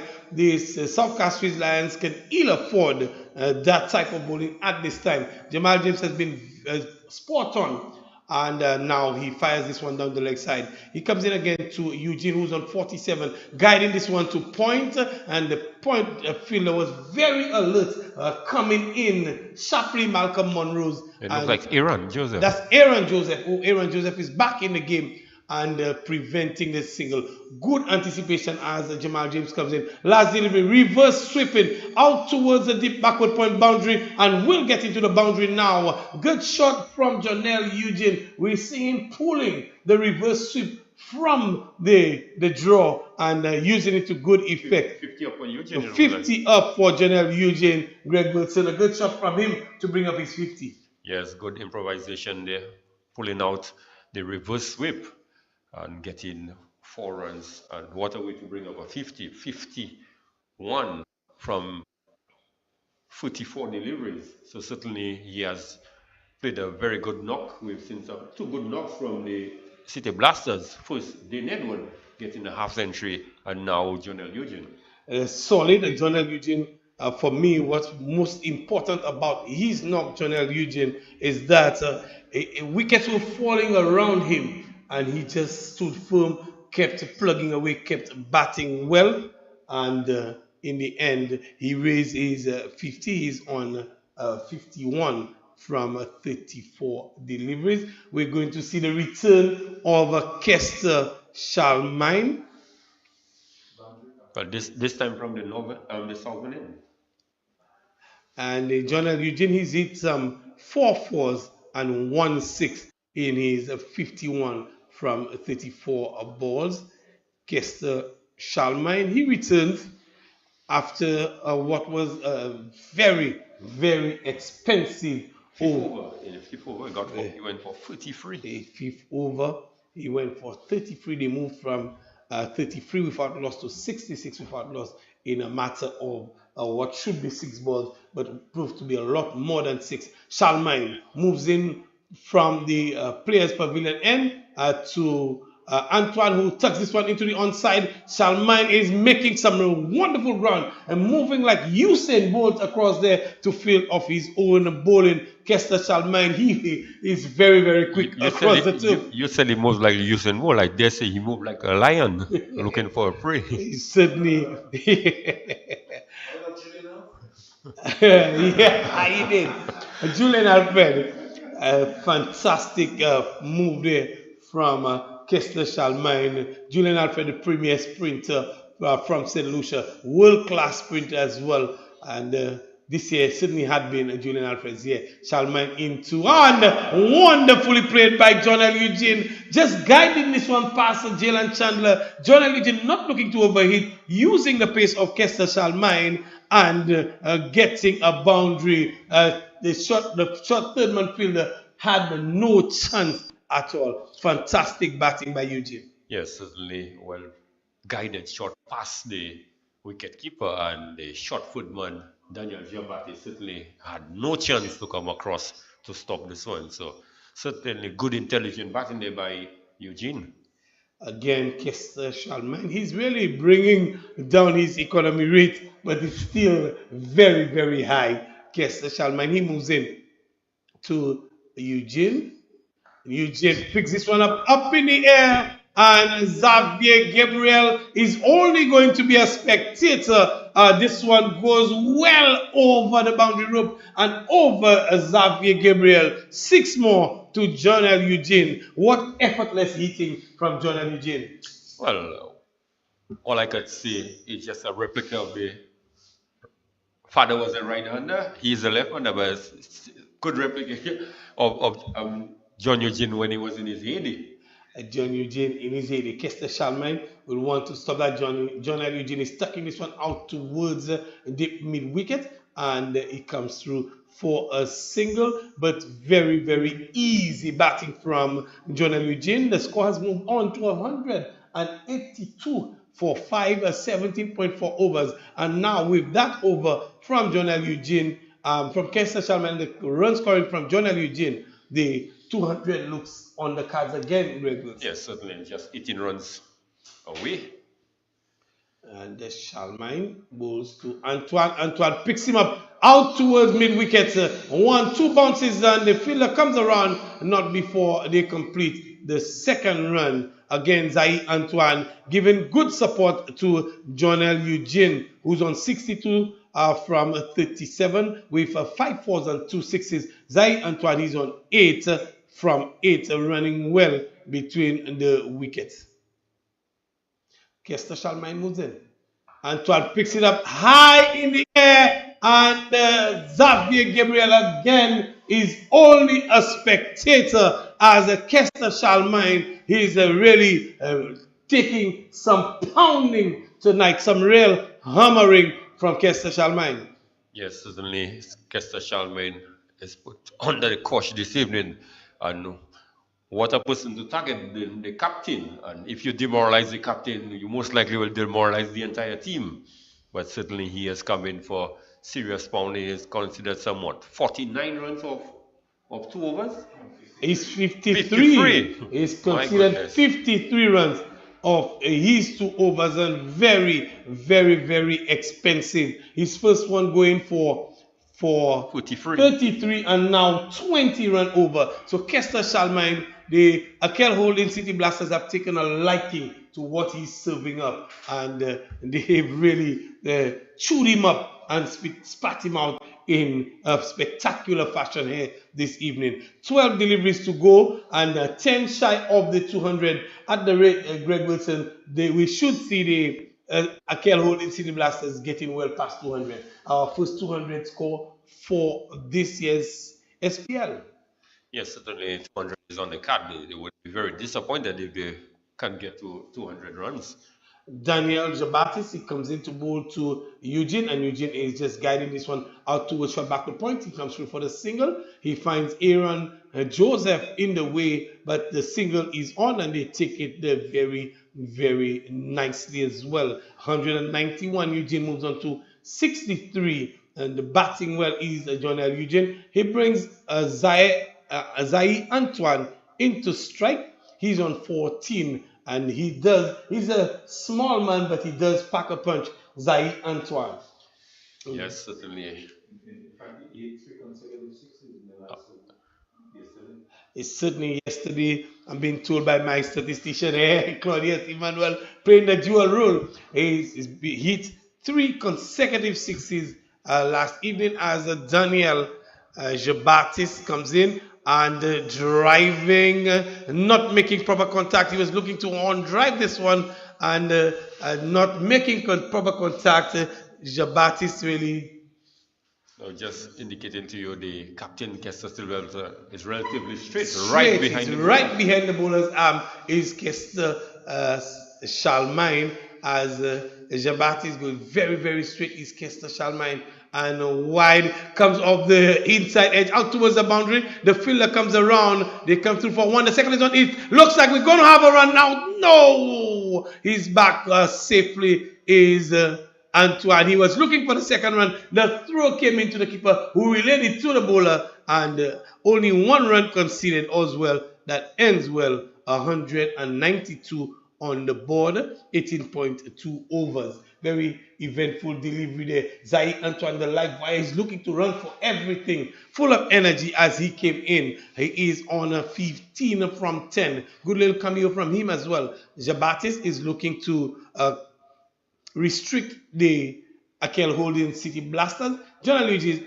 on strike and looking for the big heave is John Eugene into the onside, not making any contact. It'd be better served looking to play this one straight. He's played very well this evening is John Eugene, and this occasion missing this delivery. Daniel Jabatis is bowling a good third over.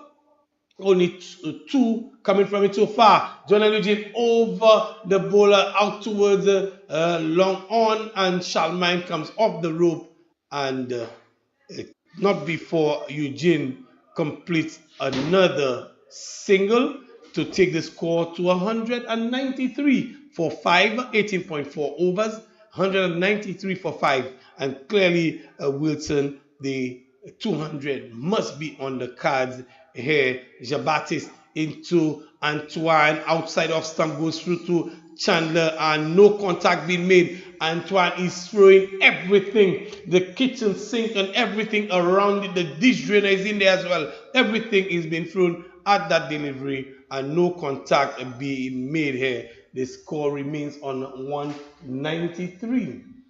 Yes, an excellent over completed there by Daniel Javatis, only conceding 3 runs after the huge over from the captain, where he conceded some 20 runs in the 18th over. So certainly the Blasters would require a minimum of 7 more runs to get to the psychological total of 200 to register the first 200 total of the tournament. And I do believe they'll tell themselves that they can get it. It's definitely not going to be. Is it going to be Kester Shalmine? It appears to be. One would think that Kester Shalmine. Well, I guess they must have run out of option. Aaron Joseph has not bowled one delivery this evening. Kester Shalmine to continue to bowl a 20th over. Full delivery outside of stump. There's a chance of a run out. And there is a run out. John L. Eugene goes. Zai Antoine kept pushing and pushing. And on this occasion, they run out. They direct it really, and really effecting the run out. I think there was a bit of hesitation where he went for the second one really late.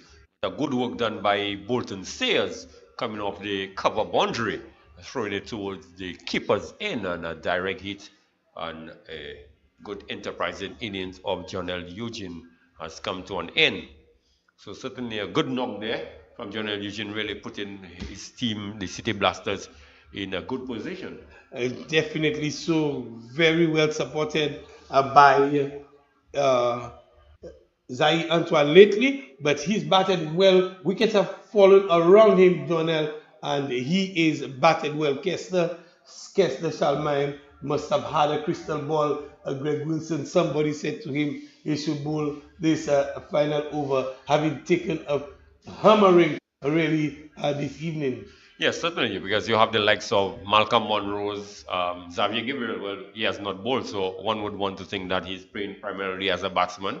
Then you have Aaron Joseph as well, who has not bowled, so certainly he would have had a few options at his disposal. And even Bolton Sayers did not bowl his full quarter. Correct. The new batsman for the Akel Holding City Blasters.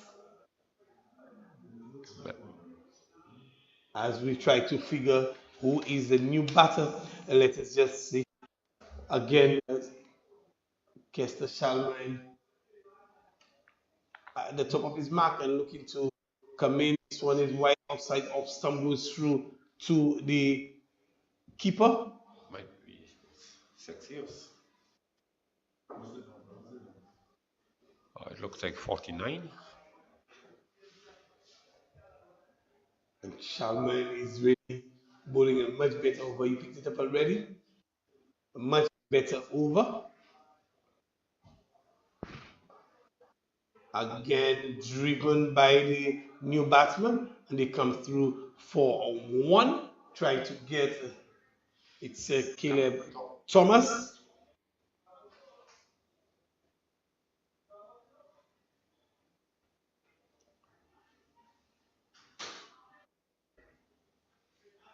Caleb Thomas, 195. Zahir comes into strike, and again, Kester Charlemagne. He's really finally found the line, and the length is Kester Charlemagne, and he is really bowling a much better over this time around. Greg Wilson, much better over Kester. He's been expensive all night, and this over has produced a wicket by the run-out route.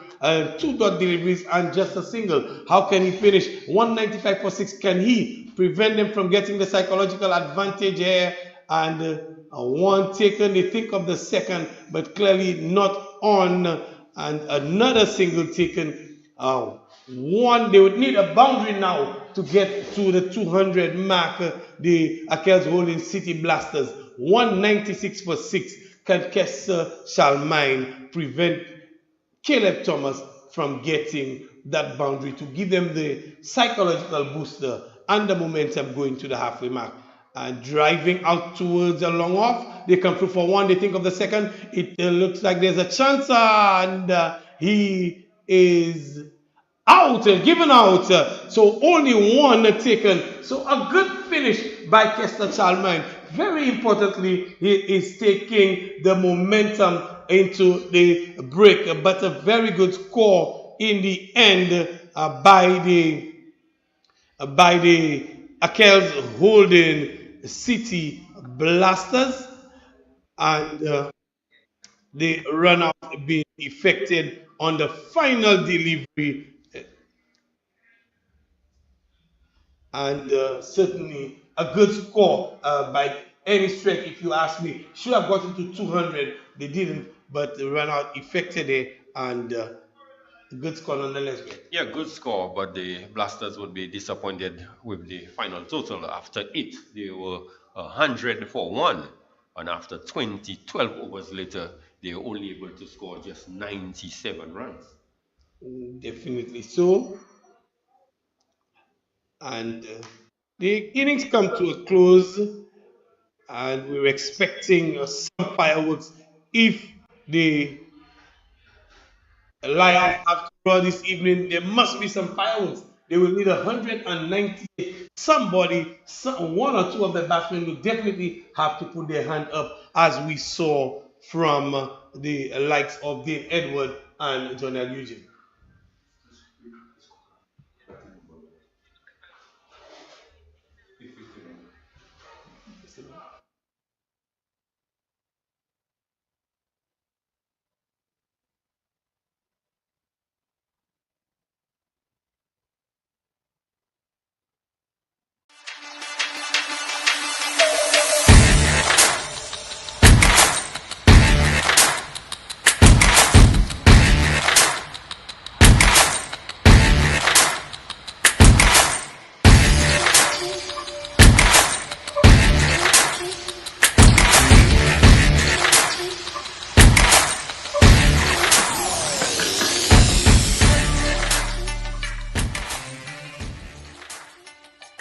Since 1963, our mandate has been to serve people. You know, farming people, fishing people, teaching people, police people, Choiseul people, Soufrière and all their people, no matter where they are. And our people are here, ready to serve with a smile, professionalism and flexibility. If all that makes you think we're your kind of people, then we're ready to help you.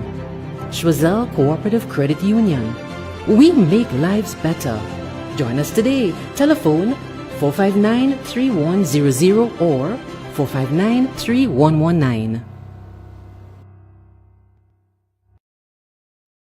US Polo Association is having a massive sale at both locations at the Castries and Baywalk Mall. 30 to 70% off. That's right, 30 to 70% off. Men's, ladies, and kids apparel. Now is your chance to get your favorite outfits at fantastic savings. 30 to 70% off. And it's all happening at both locations, Castries and the Baywalk Mall. US Polo Association would like to thank our loyal customers for the years of support. Don't forget, 30 to 70% off. Sale starts Wednesday, October 11th. It's a new day. A day we've been waiting for our whole lives. This is the beginning of something that we thought was impossible. We've put in the work to get to this moment. To work together as a team. And trust me, they know that Chosel is on the rise. What they don't know is that we are just getting started. Chosel Cooperative Credit Union. Call us today at 459-3119 or 459-3100. At Great Vision Designs, we value our customers and provide cutting-edge customer service. Great Vision Designs specializes in television broadcasting and live streaming of funerals, sports events, weddings, meetings, shows, and more. Call us today at 722-6542 or 726-9914 or follow us on Facebook and YouTube. Great Vision Designs, coverage you can count on.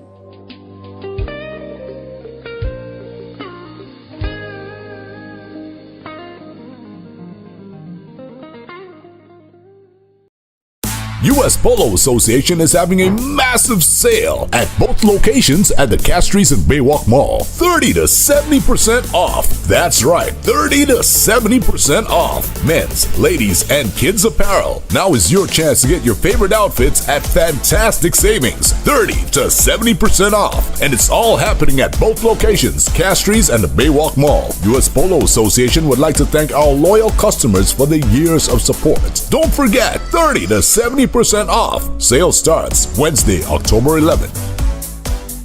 Since 1963, our mandate has been to serve people.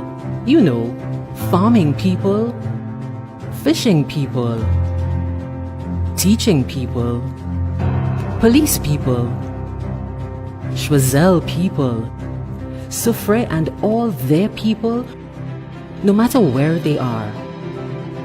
And our people are here, ready to serve with a smile, professionalism, and flexibility.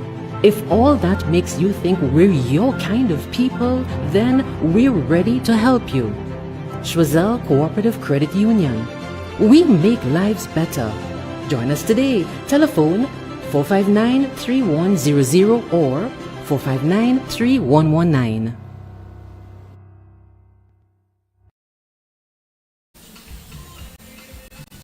Welcome back to the Premier Sports Inc. presents the KFC SPLT20 powered by the National Lotteries Authority, where we showed them how to party right here at the Darren Sammy Cricket Grounds. It's night number 4, and of course what's happening right now on the grounds, we just done with that is the South Castries Lions and the City Blasters.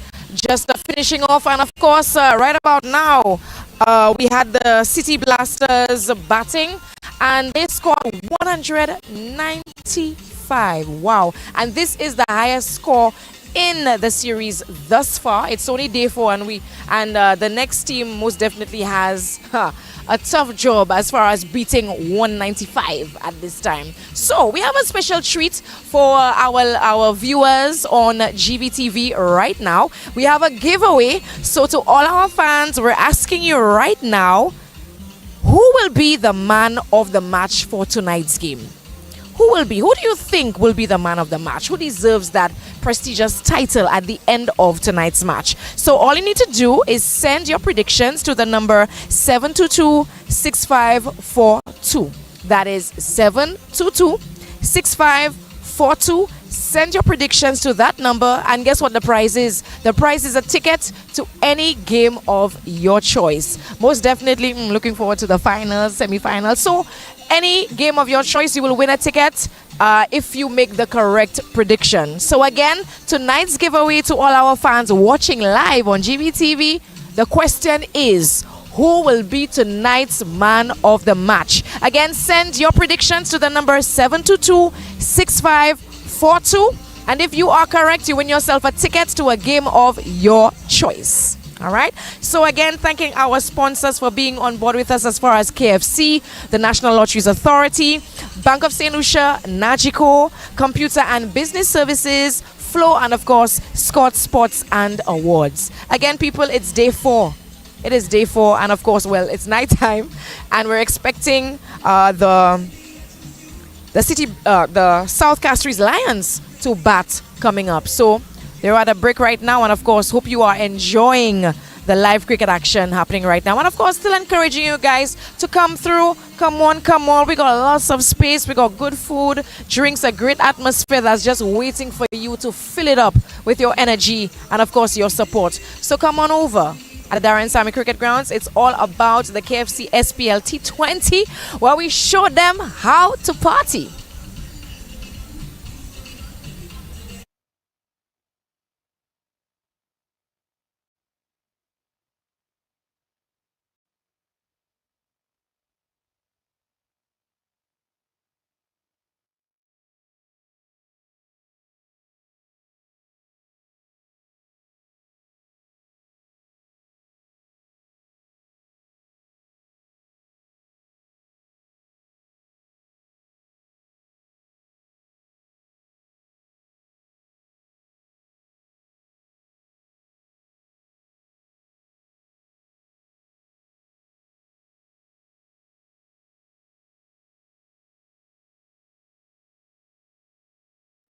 US Polo Association is having a massive sale at both locations at the Castries and Baywalk Mall. 30 to 70% off. That's right, 30 to 70% off. Men's, ladies, and kids apparel. Now is your chance to get your favorite outfits at fantastic savings. 30 to 70% off. And it's all happening at both locations, Castries and the Baywalk Mall. US Polo Association would like to thank our loyal customers for the years of support. Don't forget, 30 to 70% off. Sale starts Wednesday, October 11th. Since 1963, our mandate has been to serve people. You know, farming people, fishing people, teaching people, police people, Schwazel people, Soufre and all their people, no matter where they are. And our people are here, ready to serve with a smile, professionalism, and flexibility. If all that makes you think we're your kind of people, then we're ready to help you. Schwazel Cooperative Credit Union. We make lives better. Join us today. Telephone 459-3100 or 459-3119.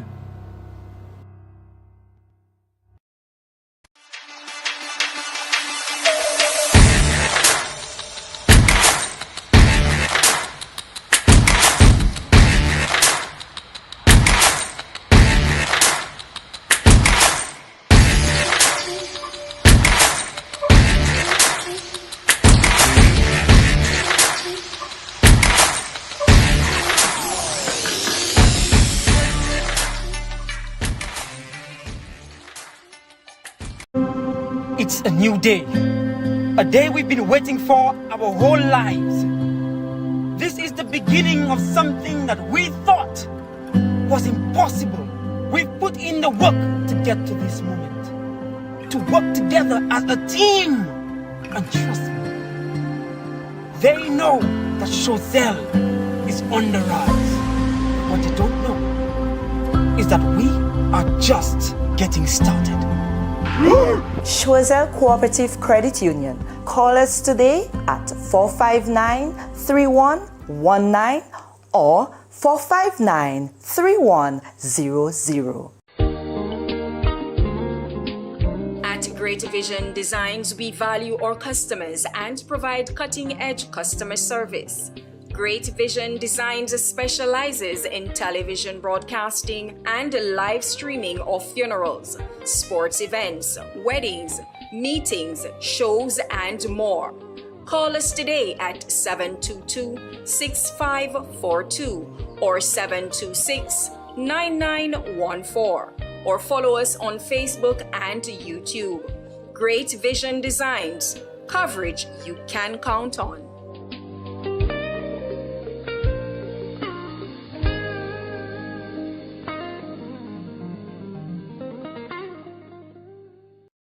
US Polo Association is having a massive sale at both locations at the Castries and Baywalk Mall. 30 to 70% off. That's right, 30 to 70% off. Men's, ladies, and kids apparel. Now is your chance to get your favorite outfits at fantastic savings. 30 to 70% off. And it's all happening at both locations, Castries and the Baywalk Mall. US Polo Association would like to thank our loyal customers for the years of support. Don't forget, 30 to 70% off. Sale starts Wednesday, October 11th.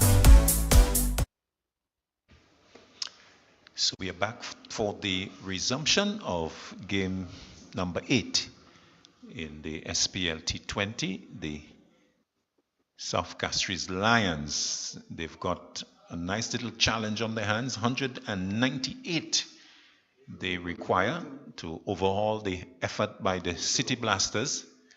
So the players are out, and it's going to be Dylan John who is going to pick up the action for the South Castries, for the City Blasters, and he'll be bowling to Sayers as first delivery to Sayers. The right-hander will get immediately off the mark as he plays out to backward square leg, and so he is away. So Sayers and Jamal James, the openers, and so they are immediately away. 198 Greg Wilson, it's a good ask, so they will be challenged here, and throughout those 20 overs, yes, they would need to be on song. Certainly they would need a good power play players to overhaul 198 is certainly a tall order. Almost 10 and over. You're looking at 9 point some odd runs and over. 9.9. Dylan John will move in now. Balls to James. James is getting a wide, wayward delivery. It's almost dropping and maybe bouncing twice before it got to the keeper. A wayward delivery from Dylan John, who has struggled, Greg Wilson. An experienced man, but he has found it difficult to maintain consistent lines and lengths. And so he's starting here, second delivery with a wide. So 2 without loss. The left-handed Dylan John goes away from us, bowls to James. James is hitting that in the air and dropping short of the dive-in fielder at mid-off. James not really in a good position. They're looking to pull, but the ball going up to mid-off. Maybe a little extra pace there that he didn't bargain for. No damage done. Dot ball in the books. So James yet to score. John going away from us. Bowls to James. James is backing away and flaying at that outside the off stump, but not making contact into the gloves of the keeper. So Dylan John, whose game you would have to say has not really progressed from maybe 6-7 years ago.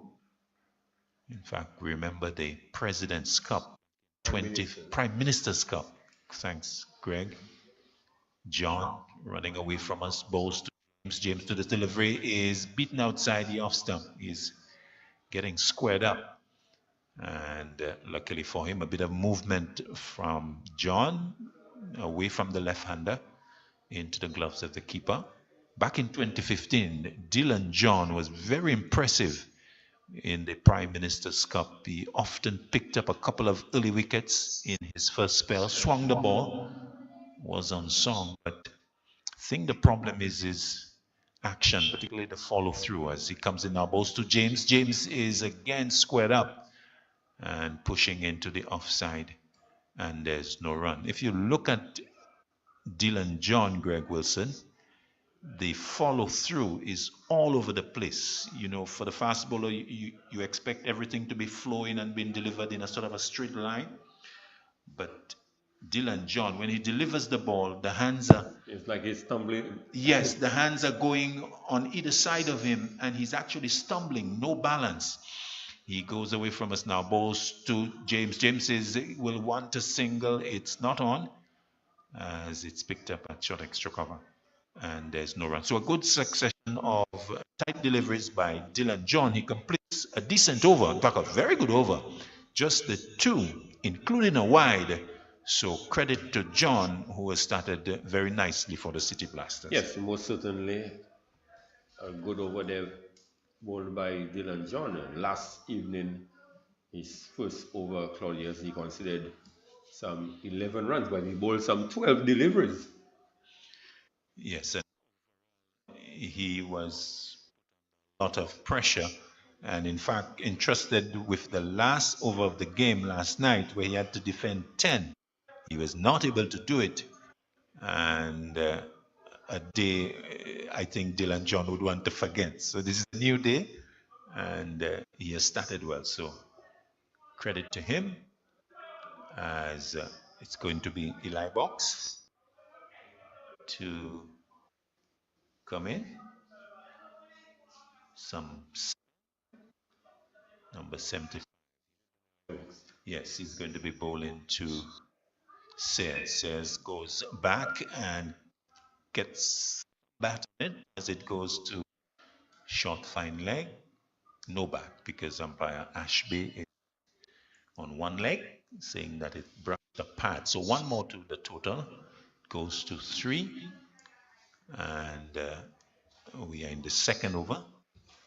So if you're joining us for the first time, just to recap what transpired in the City Blasters innings, they got to 197 for 7, with the top scorer being John L. Eugene, 62.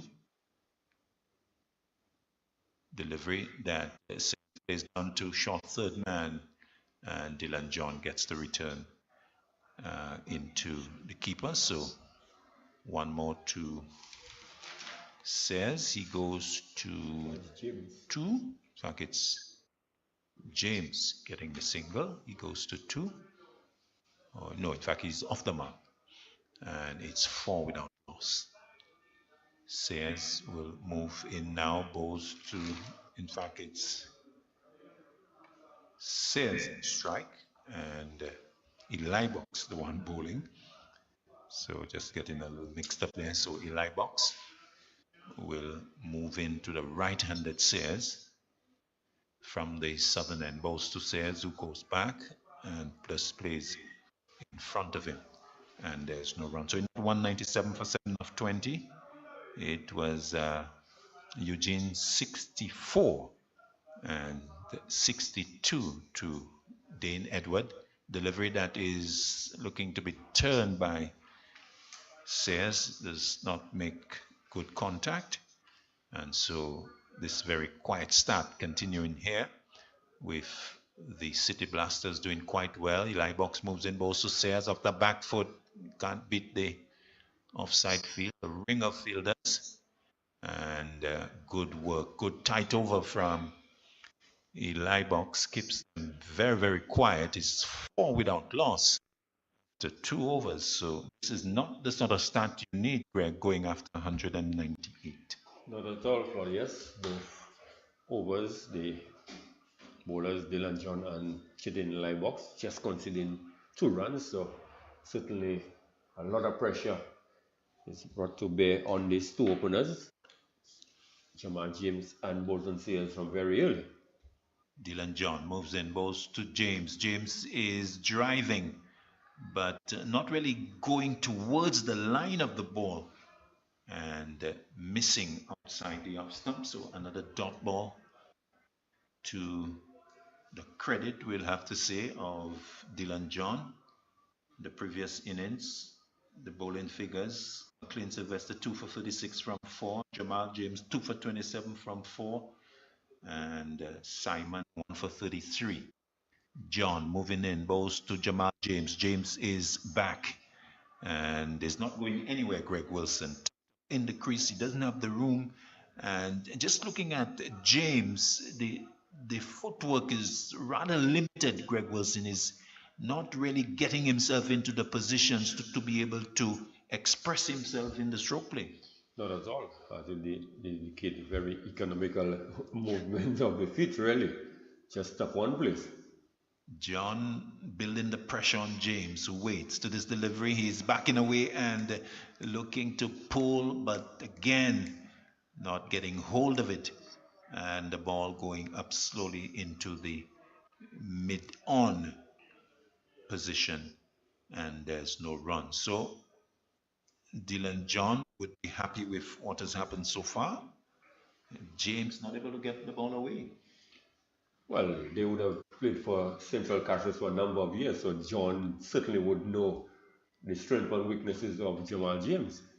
John to James. James is looking to uppercut that, and a quicker delivery. It was really kicking on. Keeper taking it just about shoulder height, but James not making contact.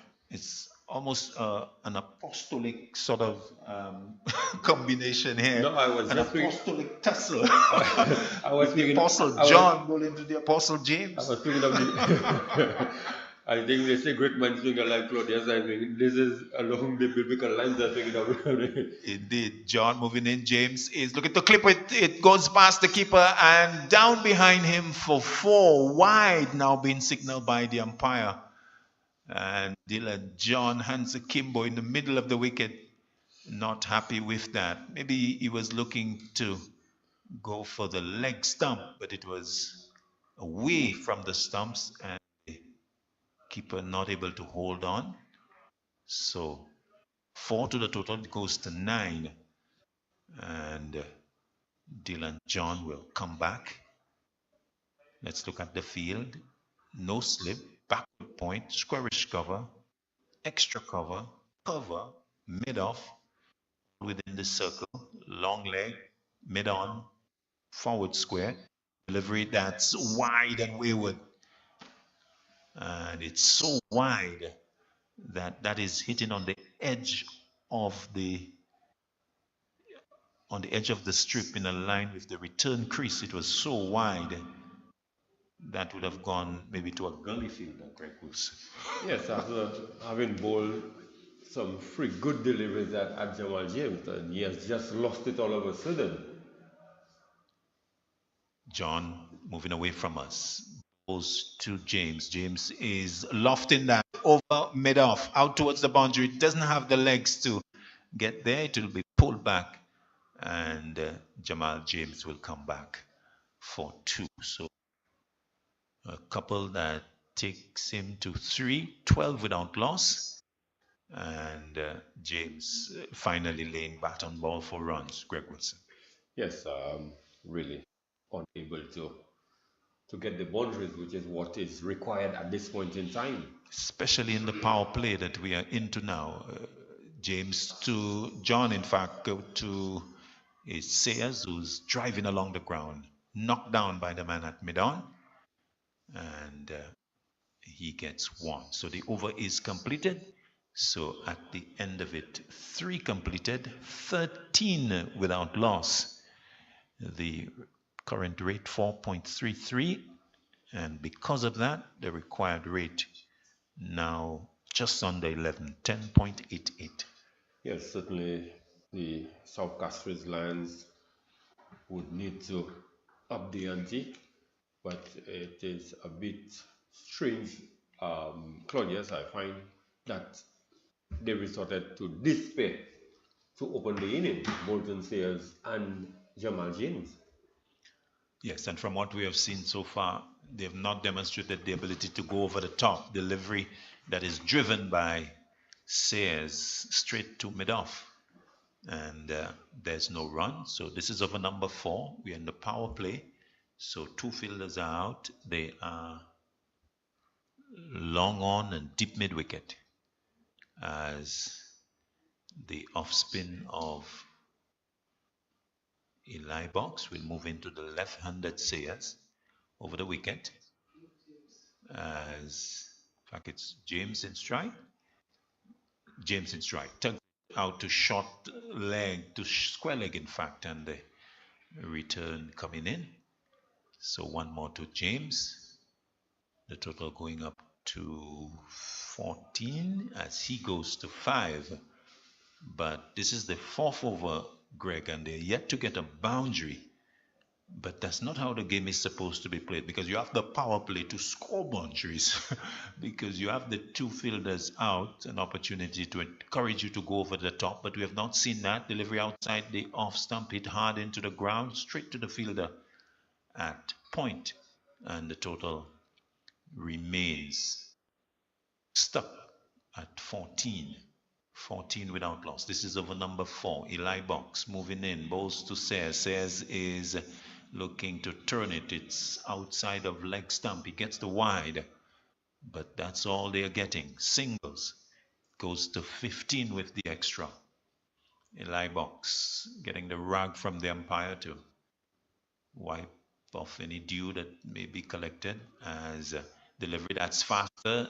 Sayers clip way out towards square leg, and the fielding is being completed as the fielder moves behind the umpire to do so. 1 more to Sayers. He goes to 2, and in the 4th over it is 16 without loss. The left-handed James comes in to strike. Eli Box into him. James is back, tugs it out towards the deep mid-wicket. The fielder comes off the boundary, but it's just 1, so no timing in the stroke, and just a single. 17 without loss. With this single, James goes to 6, and the right-handed Sayers is in strike. Eli Box to him, pulled away out towards square leg and into the boundary for 4. So finally a boundary being scored as Bolton Sayers finds the boundary at square leg to complete over number 4. Very, very slow start. 21 without loss as the 4th over is completed as he goes to, what's that, 6? Both batsmen on 6, James and Sayers. Yes, very slow going there by the South Castries Lions, really struggling, just going a touch over 5.24. And Claudius, knowing that they have that massive total of 198 if they are to win this game, one would have thought that perhaps the likes of Xavier Gabriel should have been sent out to look to blaze the trail. Yes, in fact, what the slow start has done is to push the required rate to 11s now. So just to show you the amount of work that is required, John continuing, balls to James. James is latching on to 1 over mid-wicket and into the boundary for 4. So James finally getting the message and getting one that is on a line and length that he was comfortable with, tugging it along and getting good value for this stroke as he goes into double figures. The second boundary of the innings. It's 25 without loss as we start the 5th over. Probably a case where the memo got in after 3 overs. Memo was late in getting to the 2 openers, but certainly we've seen intention, positive intention by Bolton in the last over, and certainly now from Jamal James. John to James. James is forward. He wants a single. They will get it as John is not able to pick up in the follow through. So 1 more to the total. 25, 20, 26. 26 for 1. I began telling you, Greg, about the press conference today, Cricket West Indies. A number of interesting revelations. One of which I found really interesting was that the West Indies are now looking to develop the 10 fastest bowlers in international cricket in the next 2 years. Wow. John moving in, bowls to Sayers. Sayers is looking to dab that down to third man, and there's no run.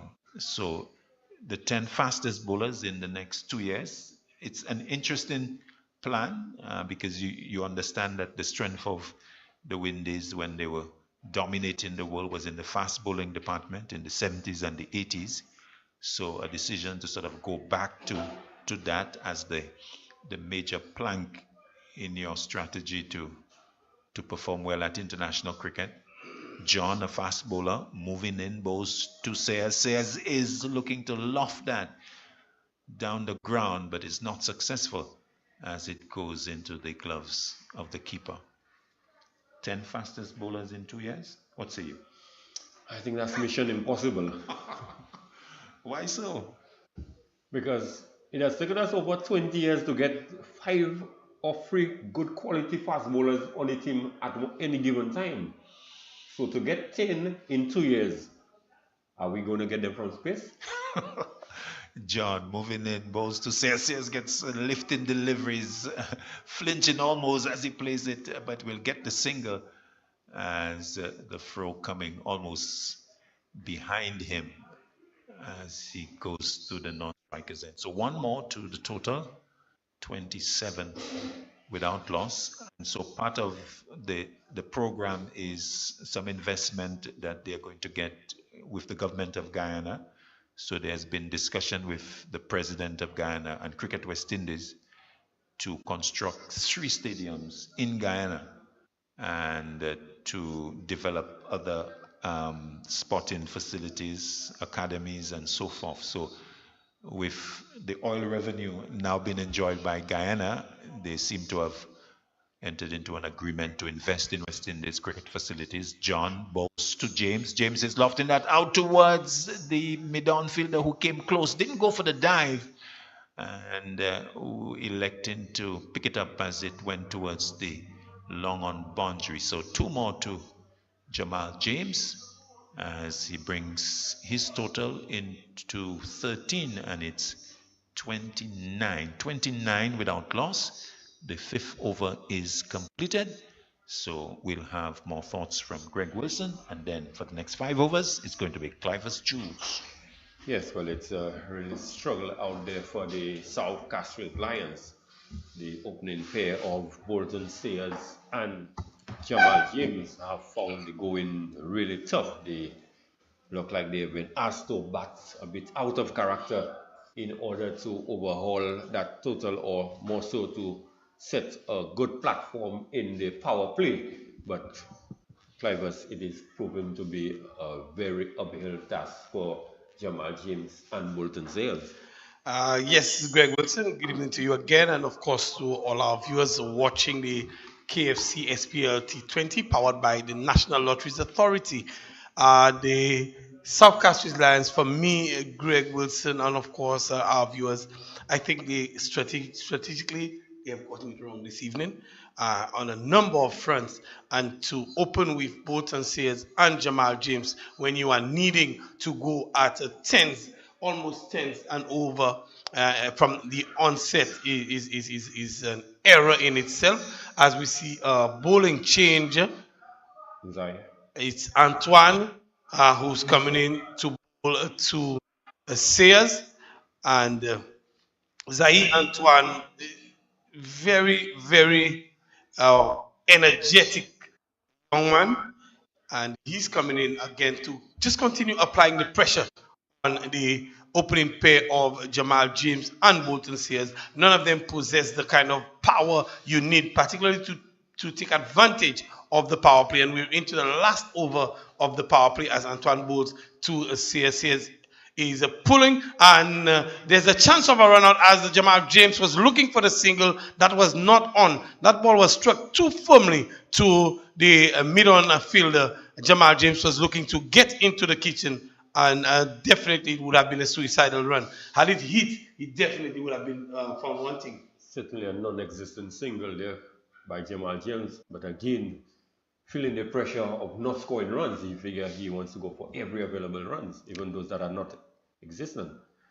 Again, this time Sears gets a delivery on the line of the stumps and plays this one out towards a square leg, just forward of square, and he can't score. So pressure mounting. The asking rate is climbing now. It's at 11.66 after that delivery. 5.3 overs are gone. 29 without loss. And in comparison, after 5 overs, the Achilles Blasters, they were 66. It was that fifth over from Kester that went haywire, and this one is going out towards the boundary and gets into it. And now, finally, it appears that the shackles are being broken. Bolton says getting a boundary, albeit he was not trying to hit in that direction. It came out of the thicker inner portion of the bat and into the backward square boundary for 4, and the score moves on to 33. Actually, when you look at the strike rate of the two opening batsmen for the Lions, the Bolton says it's on 11 from 16, a strike rate of 68.75. As Antoine bowls against Sears is hitting out to short mid wicket, and that is the end of that as the catch is taken, and it looks like Sexius took that catch. Kimani Sexius taking that catch, and Bolton Sayers perishes. He was on 11 from 16. He goes for 11 from 17, strike rate over 68. And Jamal James 13 from 18 with 1 for a strike rate of 72.2. So definitely going nowhere is the South Castries Cricket Association Lions. Yes, it looked like the handbrakes have been on from the time they came out to bat. But with the dismissal of Bolton, looks like the likes of Tony Simon might be coming in, and we know that he has the ability to work the ball around, and he can find the boundary when needed. But certainly they need to change the approach, and they need to get the boundaries with some sort of regularity if they are to get anywhere close.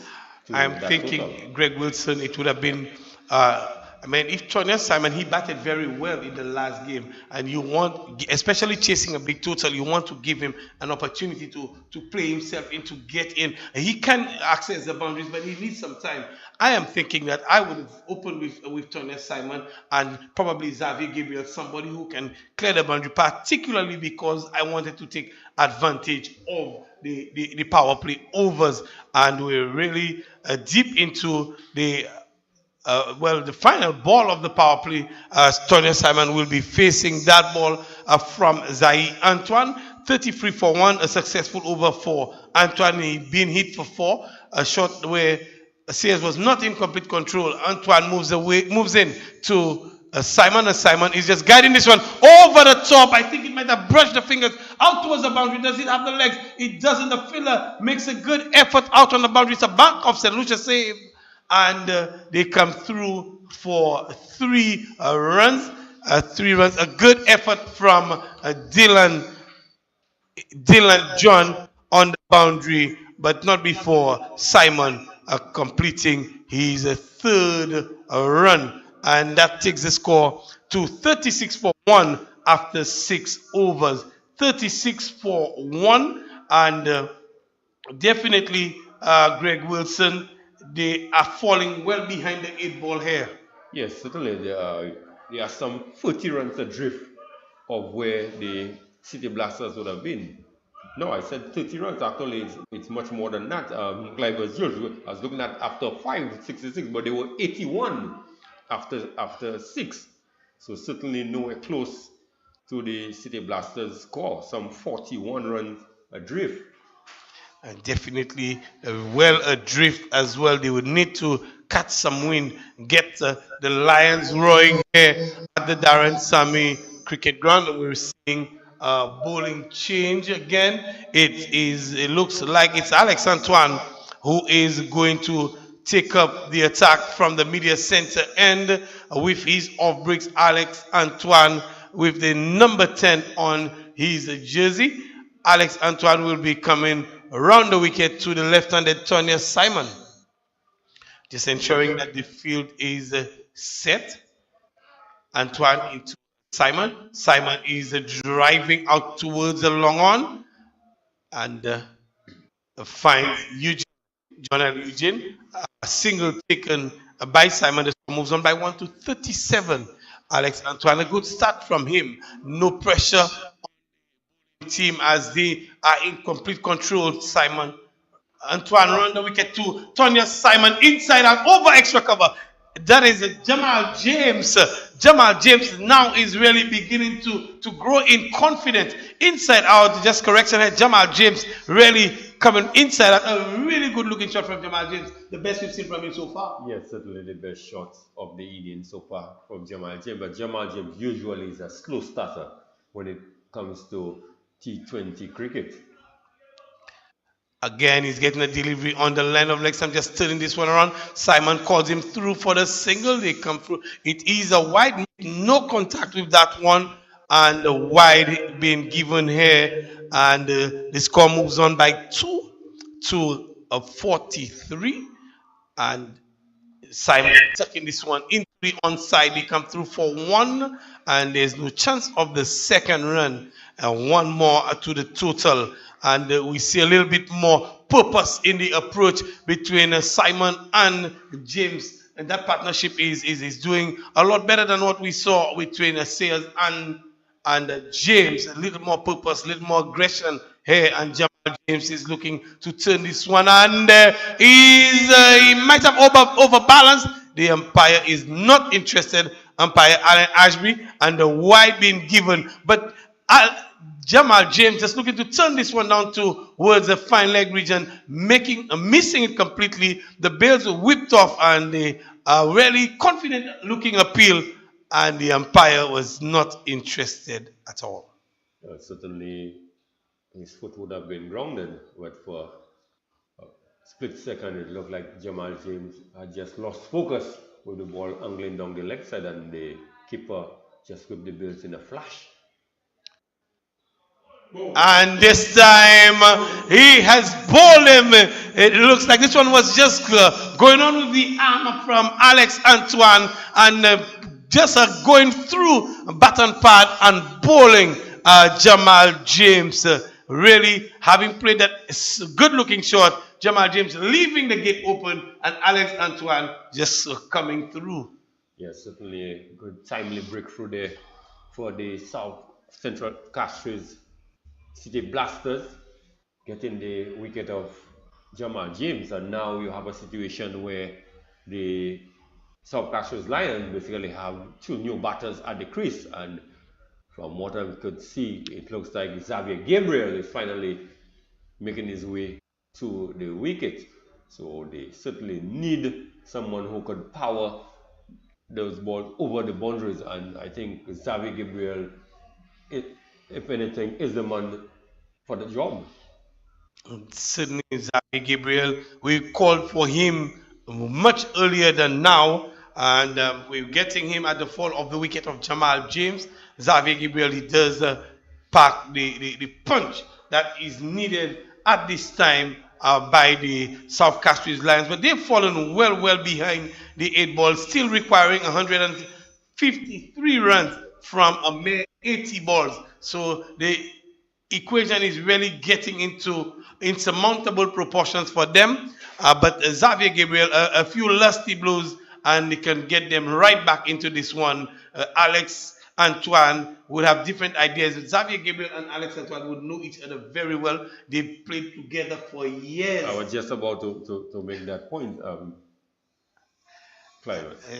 Alex Antoine still remains round the wicket to the right-hander, and Gabriel is getting this one coming out of the outer portion of the bat, out towards the boundary. Dylan John, will he? He only escorts the ball into the boundary. Dylan John, and again 4 more to the total, and Xavier Gabriel opens his account. Not exactly where he was looking to hit it, but nevertheless, and it's 4 runs for the Lions. Yes, clear intention, and he was looking for perhaps a maximum. The ball filling up the outside edge and racing to the footman boundary.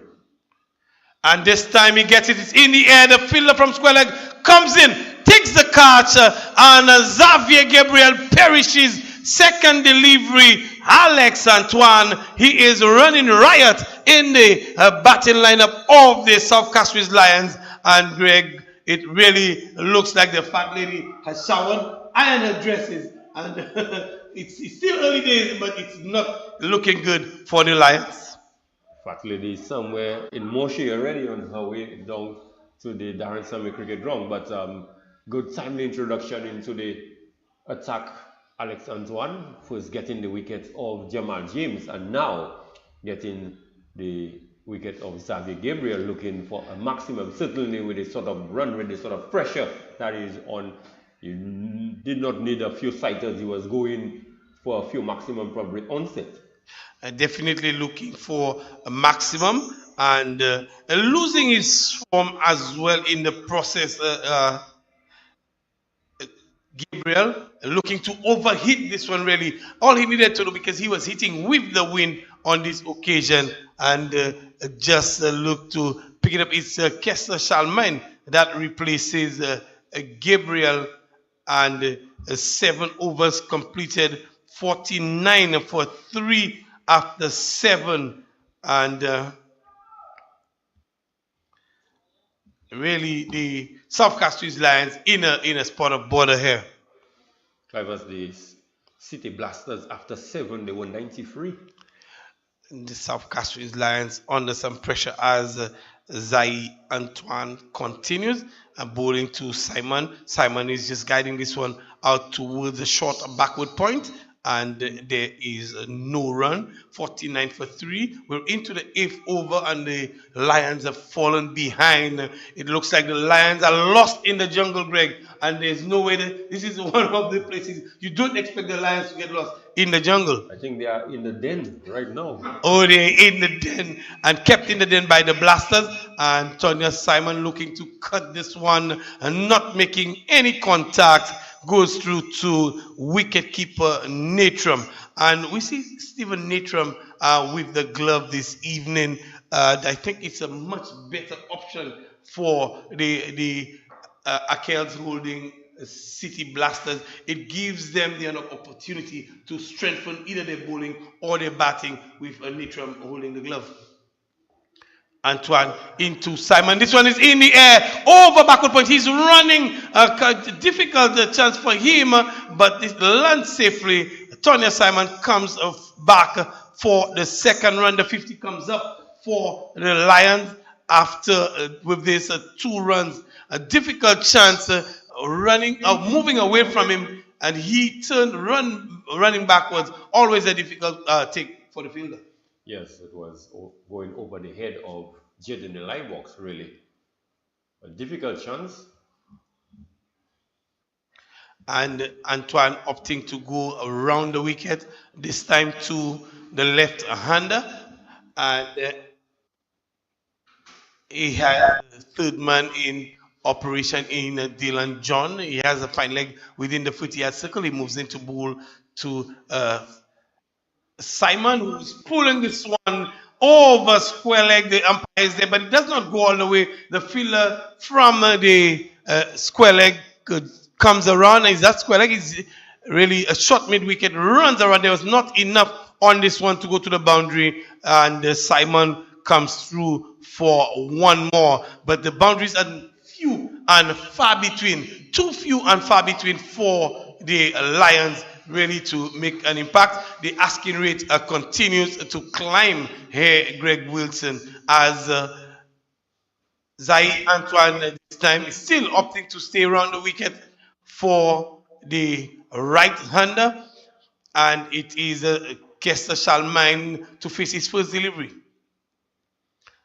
Trying to guide this one is Charlemagne, not making any contact. It goes through to the wicket keeper Natram, and a good second over being bowled there by Zai Antoine. He's bowled 1.5 overs, 1 for 10. So very economical stuff from him. And the Lions have kept in the den Kessler Charlemagne. He was very expensive with the ball. Can he effect that kind of pressure? And this time he just guides this one past Dylan. Dylan is looking to get into it, but he can only escort Another delivery into the boundary, and 4 more to the score. Kester Charlemagne, he's off the mark now. They score after 8 overs, 56 for 3. 8 overs, 56 for 3. And the South Castries Lions really kept in the den. They are not going anywhere in a hurry. Nowhere in a hurry. And the tone of the inning, one would say, pretty much was set for the bowlers by Dylan John, having bowled an excellent first over and then was followed up by Jaden in the line box, conceded only 2 as well. Since then, Clivers is only in the 7th over. The South Castles Lions have been able to amass a score of more than 10 runs in an over. So certainly it's pedestrian going there for the Lions.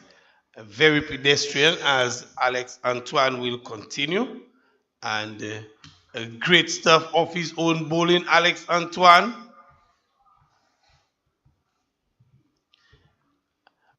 Dot delivery to Simon.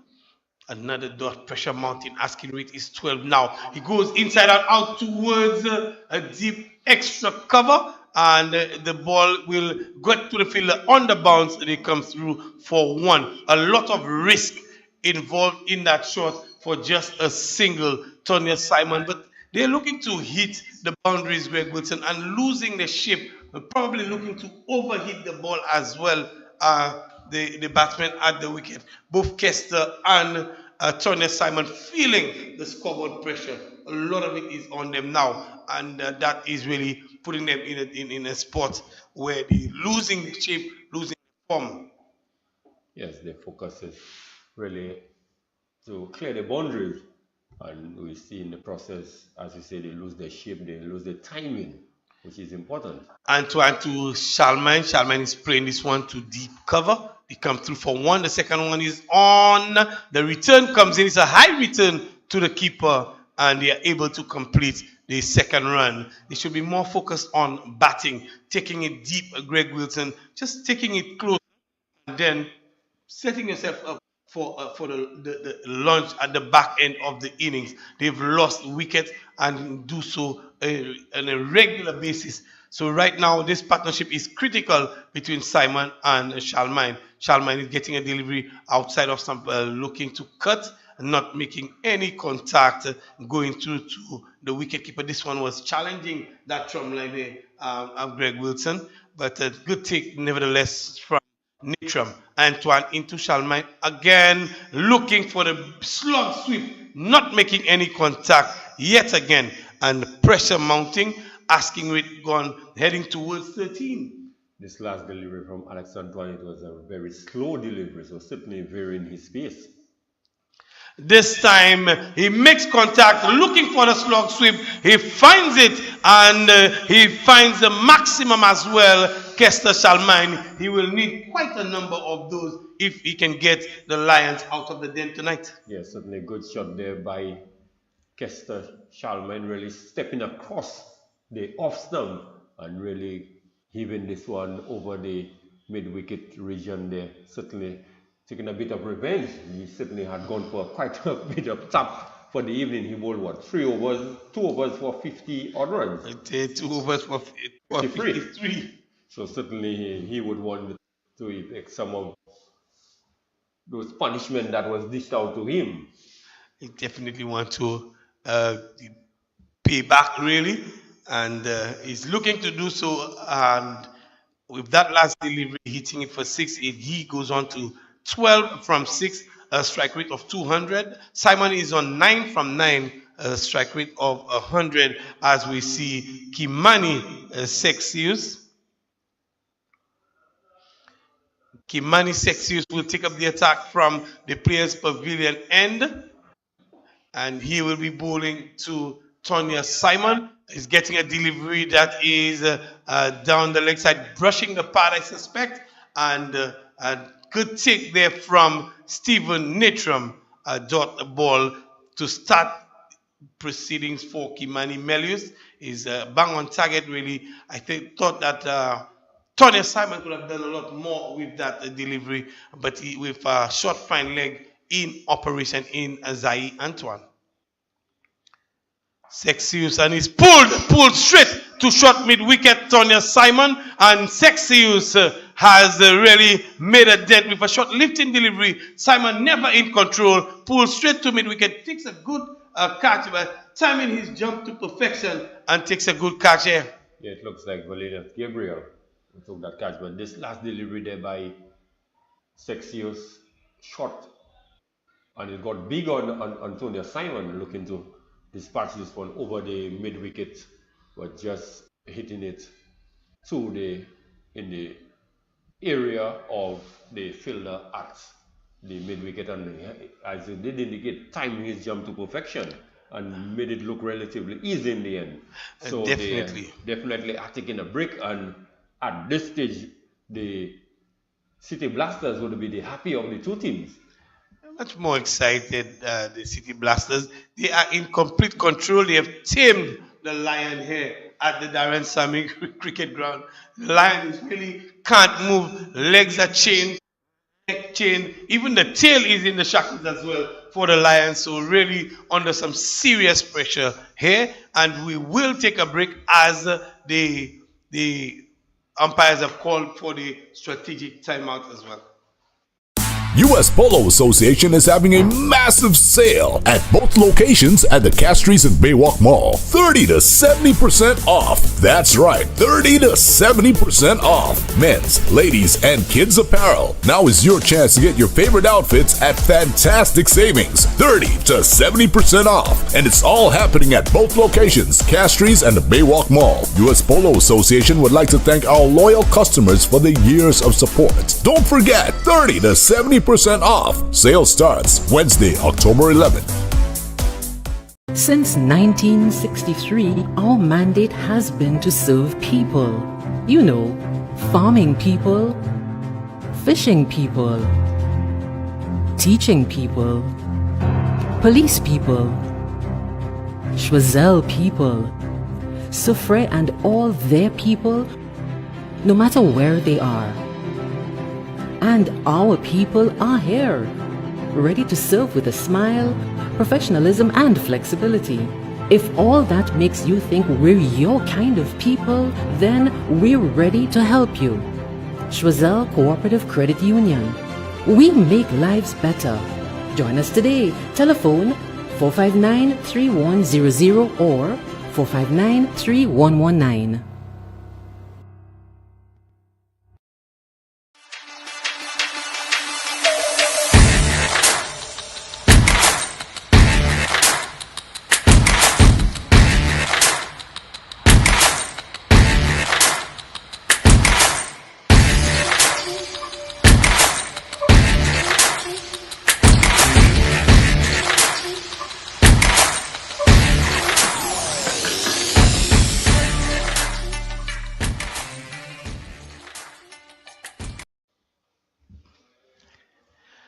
Back here at the Darren Sammy Cricket Ground, back with the action in the KFC SPLT20 powered by National Lotteries Authority. Show them how to party.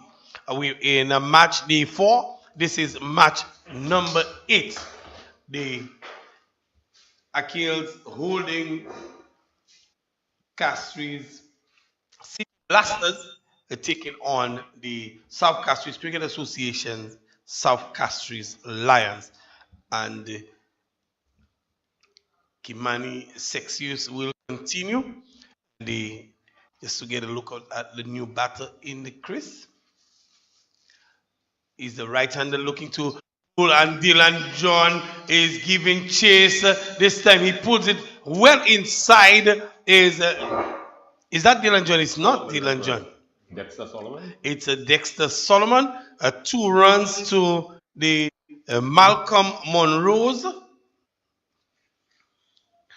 Just getting the mark immediately is Malcolm Monrose as Sexius in the middle of a successful first over. He's gotten a wicket already. Malcolm Monrose cutting and cutting well out towards the boundary. The fielder will come around and make a stop. It is a Bank of St. Lucia super save as Monrose cut well and just not getting enough for power into this one, and because the Sexius probably bowled a slower delivery too. And Malcolm Monroe's coming through for another single. 68 for 4. We're inside the 10th over, being bowled there by Kimani Sexius. And the Akels holding City Blasters. They are all over the Lions, as we would have indicated before. The Lions are being tamed here at the Darren Sammy Cricket Ground.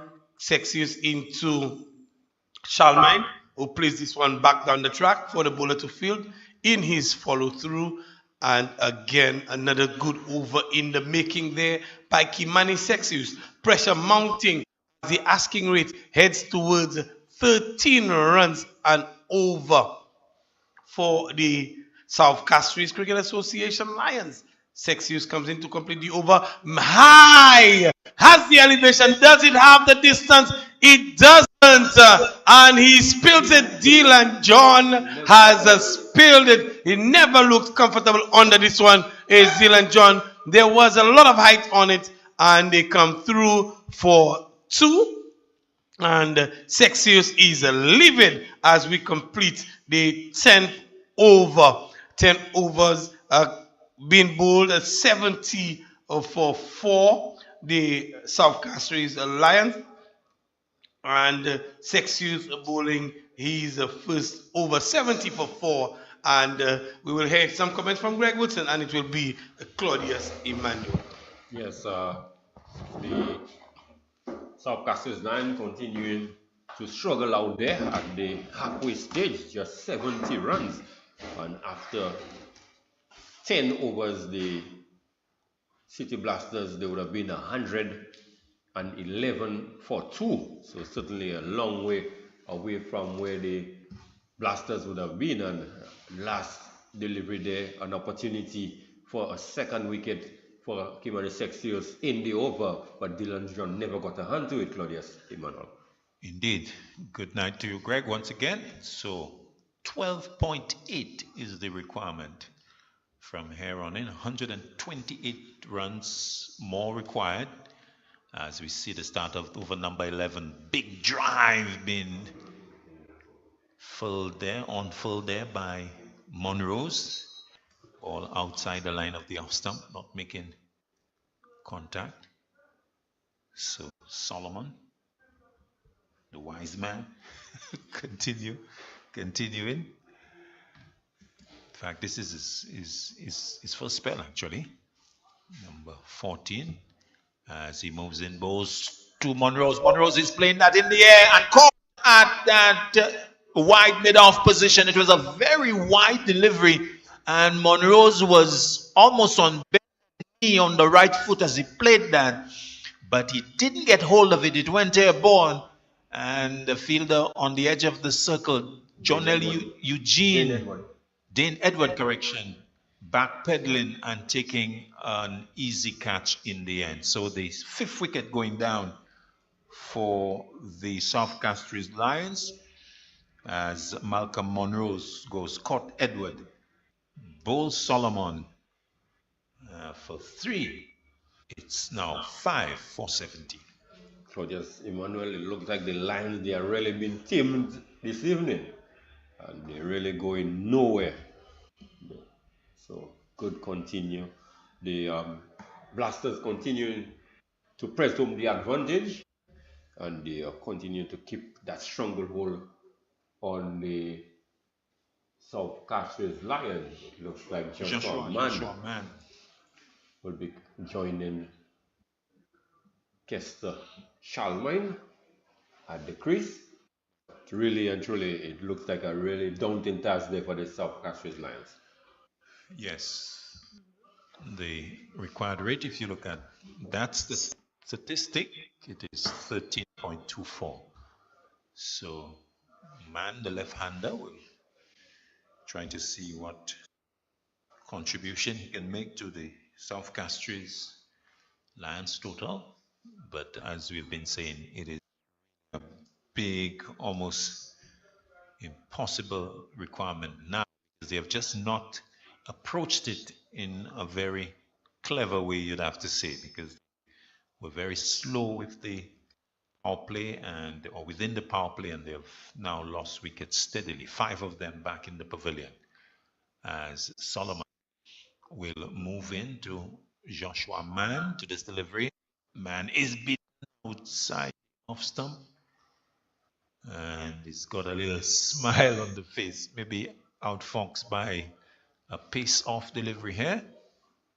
So Solomon showing that he's got the variations, the wicket in the previous delivery, and now just reminding Mann that, you know, I can bowl changes of pace as well. He comes in, bowls to Mann off the back foot edge down to third man. The fielder is posted, and so it will just be one as the left-hander gets off the mark. So 71 for 5. This is over number 11. So the South Castries Lions, they have lost wickets at 1 for 33, 2 for 45, 3 for 49, 4 for 65, and 5 for 70. Shalmai, can he be a hero here? He's got a lot of work to do, and let us see how he deals with it. Solomon to Shalmai. Shalmai is back, wants to single, and will get it as the ball is being picked up by Edward, who's coming in on the edge of the circle. So one more to Shalmai. He goes to 15, and it's 72 for 5. Yes, the captain, Kester Shalman, would really need to play a real captain's knock this evening. Man in strike. Waits as Solomon bowls to him. He's back inside edge, almost going back onto the stumps.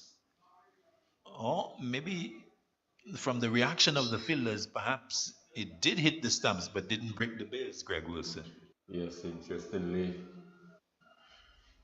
looked like, yeah, because we're seeing the umpire looking to loosen the stumps a bit, so it may very well have been a case where the ball struck the stump and the bill will not dislodge.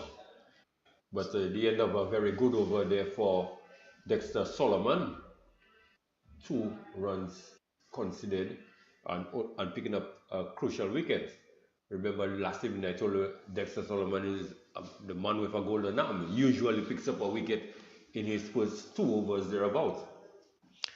So we'll get a chance to see the previous incident as the ball inside edge onto... Oh, it did hit the stumps, but the bails remained on top as the next over is started.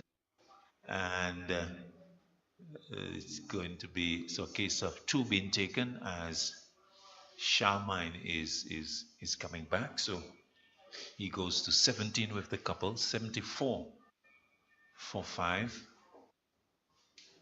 Sexius moving in, bowls to Shalmine. Shalmine pulls that top edge, chance for a catch. The fielder is backpedaling and just not able to settle himself, and then throws a return over the head of the keeper. But it was a short delivery. Shalmine looking to pull, coming off the top edge, and it was airborne. Sexius at the edge of the circle, turning and running towards the boundary, but not exactly sure where exactly the ball was, and so in the end he was not able to make the catch. Delivery that is driven past the bowler out towards the fielder, bowls the return back into the keeper, Natram. So one more to Kester Shalmine. He goes to 20, and it's 77 for 5. So Joshua strike, very lucky, because as we did the replay confirming that the ball came off the inside edge and onto the leg stump, and you could just see the bills wanting the leg bill wanting to come out but actually remained on top of the stumps. Delivery that's wide and played airborne down to third man, couple of bounces, and one more to Joshua Mann. as the total goes to 76. 76 for 5. And that's quite a bit of luck, Greg Wilson, that your stumps have been hit, but the bails are in your favor. They remain firmly stuck in their groove. Yes, not so often do you see that happen in cricket. Sexius moving in, balls to Charmaine. Charmaine is back. They want the single. They'll get it as the fielder is coming to pick up from inside the circle on the offside, an extra cover. So no run, no more to Joshua Mann. He remains on 2, 2 from 4. Kester Charmaine is 20 from 12. And the left-hander with a very low crouch initially waits as delivery, that's played down, airborne out towards the backward point and ahead of the fielder coming from the squarish cover boundary. So a boundary for Joshua Mann to complete the 12th over as he goes to 6 and takes the South Castries Lions to 83 for 5. They still require 115 at 14.38 runs per over. Yes, boundary of the last over, but the boundaries are too far and few in between. So certainly the asking rate is now approaching 15. So it's becoming more and more challenging for the Lions to get anywhere close to that total, and certainly with the loss the Blasters last, it certainly was a rude awakening for them, and certainly they have come out and they have really ticked all the boxes this evening. Yes, they have blasted their way to almost 200, and the Lions are struggling here. Delivery that is from outside the off stump. Charmaine looking to swing it on the onside. It comes off the inner portion of the bat and goes to the backward square region. Dylan John comes from the edge of the circle to field. So one more to the South Castries Lions captain, Kester Charmaine. He goes to 21. And Joshua Mann, 6 from 5, will come into strike. Solomon, first over 1 for 2, moving in. This delivery is clipped away by Mann out towards mid-wicket, who comes off the boundary. They'll be looking for the second. Hesitation, they go back into their respective. 1 to the total. Mann with that single going to 7 and 85 for 5. So as we've said, this was a total that required some big, especially in the power play, to lay the platform, but we didn't see that. Instead, it's been a procession of wickets as delivery that's outside the off stump. A big drive from Kester Charmaine, but there's no contact, and so no damage done. 85 for 5. 2 deliveries gone in the 13th over. Kester Charmaine, number 15 on his back, ready to do business. Has to wait a little more because Solomon came in and then had to interrupt the approach. So he's back now, bowls to Charmaine. Charmaine gets a full toss and hits it out of the playing area in front of the small scoreboard that is no longer functional. A big hit, a low full toss, an attempted slower delivery perhaps, but it came very juicily to Charmaine, who jumped on it and lofted it over the mid-wicket fielder and well over the boundary for 6. A blow that takes the total to 91 for 5, and the type of lusty blow over the boundary that has been required throughout the innings, but has just not been happening as often as the South Castries Lions would like. Yes, certainly an attempted slow ball gone wrong, one would say, but Charmaine would be happy to exact a bit of revenge, because he certainly went over the boundary ropes on quite a few occasions. One over in particular, like we said, he went for 43, so 2 overs for 53 runs, so he would want to exact a bit of revenge if they are going to lose, but he wants to go down fighting. Solomon moving in well, not moving in because something went amiss there. Umpire Donovan just checking the ball as it came back from beyond the boundary, just to check it that it's still in a state that you can continue to play outside the off stump, hit off the back foot, out to the sweeper along the ground. So to just be a single to Charlemagne as the total goes up to 92. 92 for 5. And with those lusty blows, Greg Wilson, a lot of steel and concrete and metal. The umpires always checking. Ball comes back.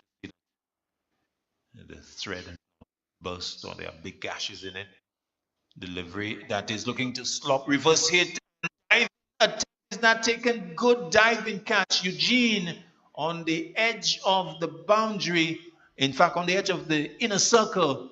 And nicely done, diving away to his right and taking that two-handed very low to the ground as Joshua Mann looking to switch it, the reverse approach, looking to hit that into, which would have been extra cover for him initially, but a very good catch by John L. Eugene, diving away to his right and coming up with the catch to account for the dismissal of Joshua Mann. Going, caught Eugene, bowled Solomon for 7, and in the end of the 13th over, the South Castries Lions, they are 92 for 6. Yes, attempted switch it there by Joshua Mann, but good catch there by Jonel Eugene, moving to his right as we did indicate. Certainly his confidence would have been high after that sort of knock. So with normally when a batsman have a good knockout in the middle,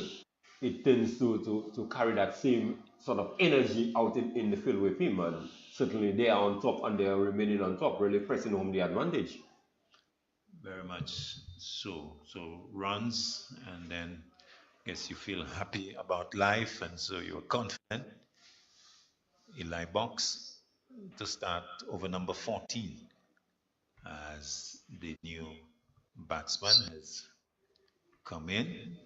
We've not quite identified him. He is at the non-striker's end as Charlemagne goes off the back foot and plays along the ground too long off. Looks like the keeper. Who comes in? Chandler.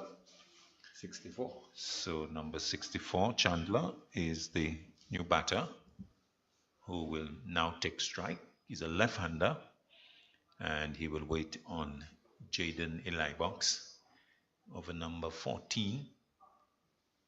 106 required at an astronomical run rate of 15.14.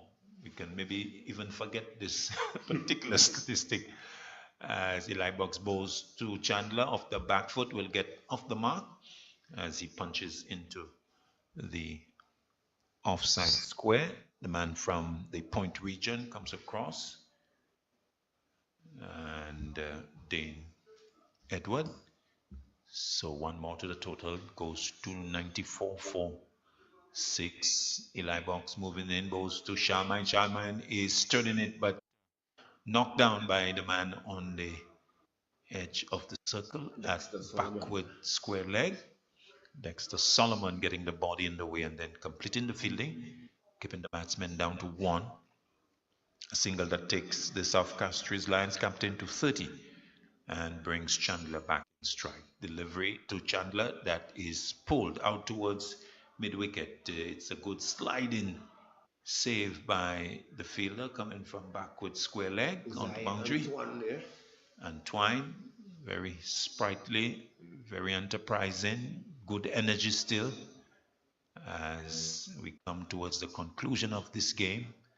The City Blasters well in the driver's seat as Solomon bows to Charlemagne. Charlemagne makes room and punches up the back foot for a single to the edge of the circle at extra cover. So one more to him. He goes to 32 and it's 97 for 6. The Lions doing it step by step,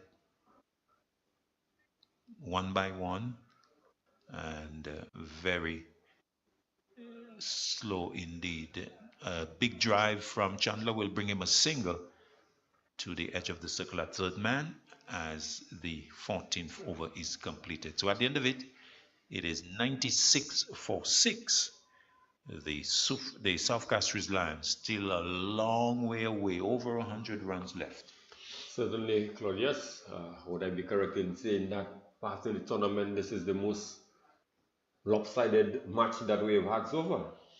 Indeed, absolutely, because it's such a big, in fact, we have had the biggest score so far, 197, and maybe this is the weakest reply, so I think you're spot on, Mr. Wilson.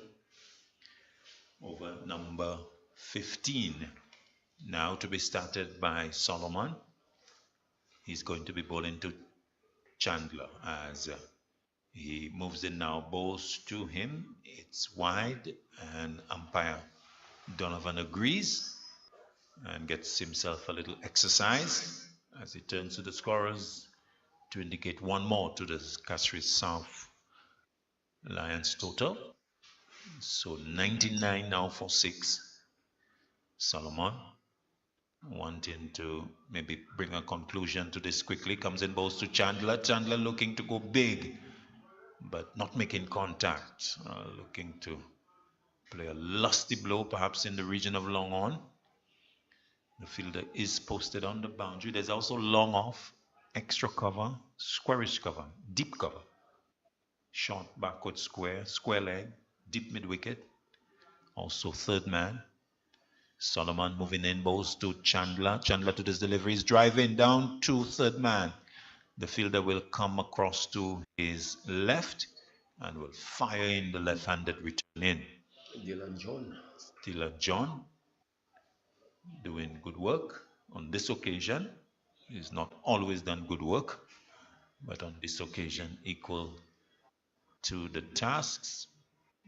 So one more to Chandler. He goes to 3, and Charlemagne now in strike the right hand. To this delivery, he's pulling hard into the ground, and this will bring the long on fielder to the edge of the circle to complete the pickup, and the return coming in.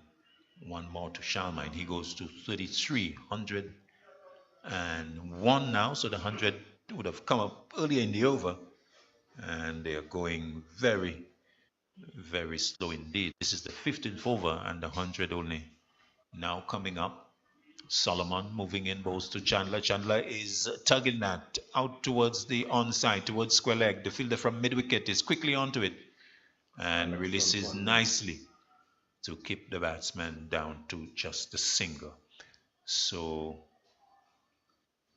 the single pushing the total to 102 for 6, 97 required at a rate of over 17. Solomon moving in, bowls to Charlemagne. Charlemagne taking a few steps outside of the off stump, but not getting the type of length maybe that he was looking for, and will just get a single for his additional effort.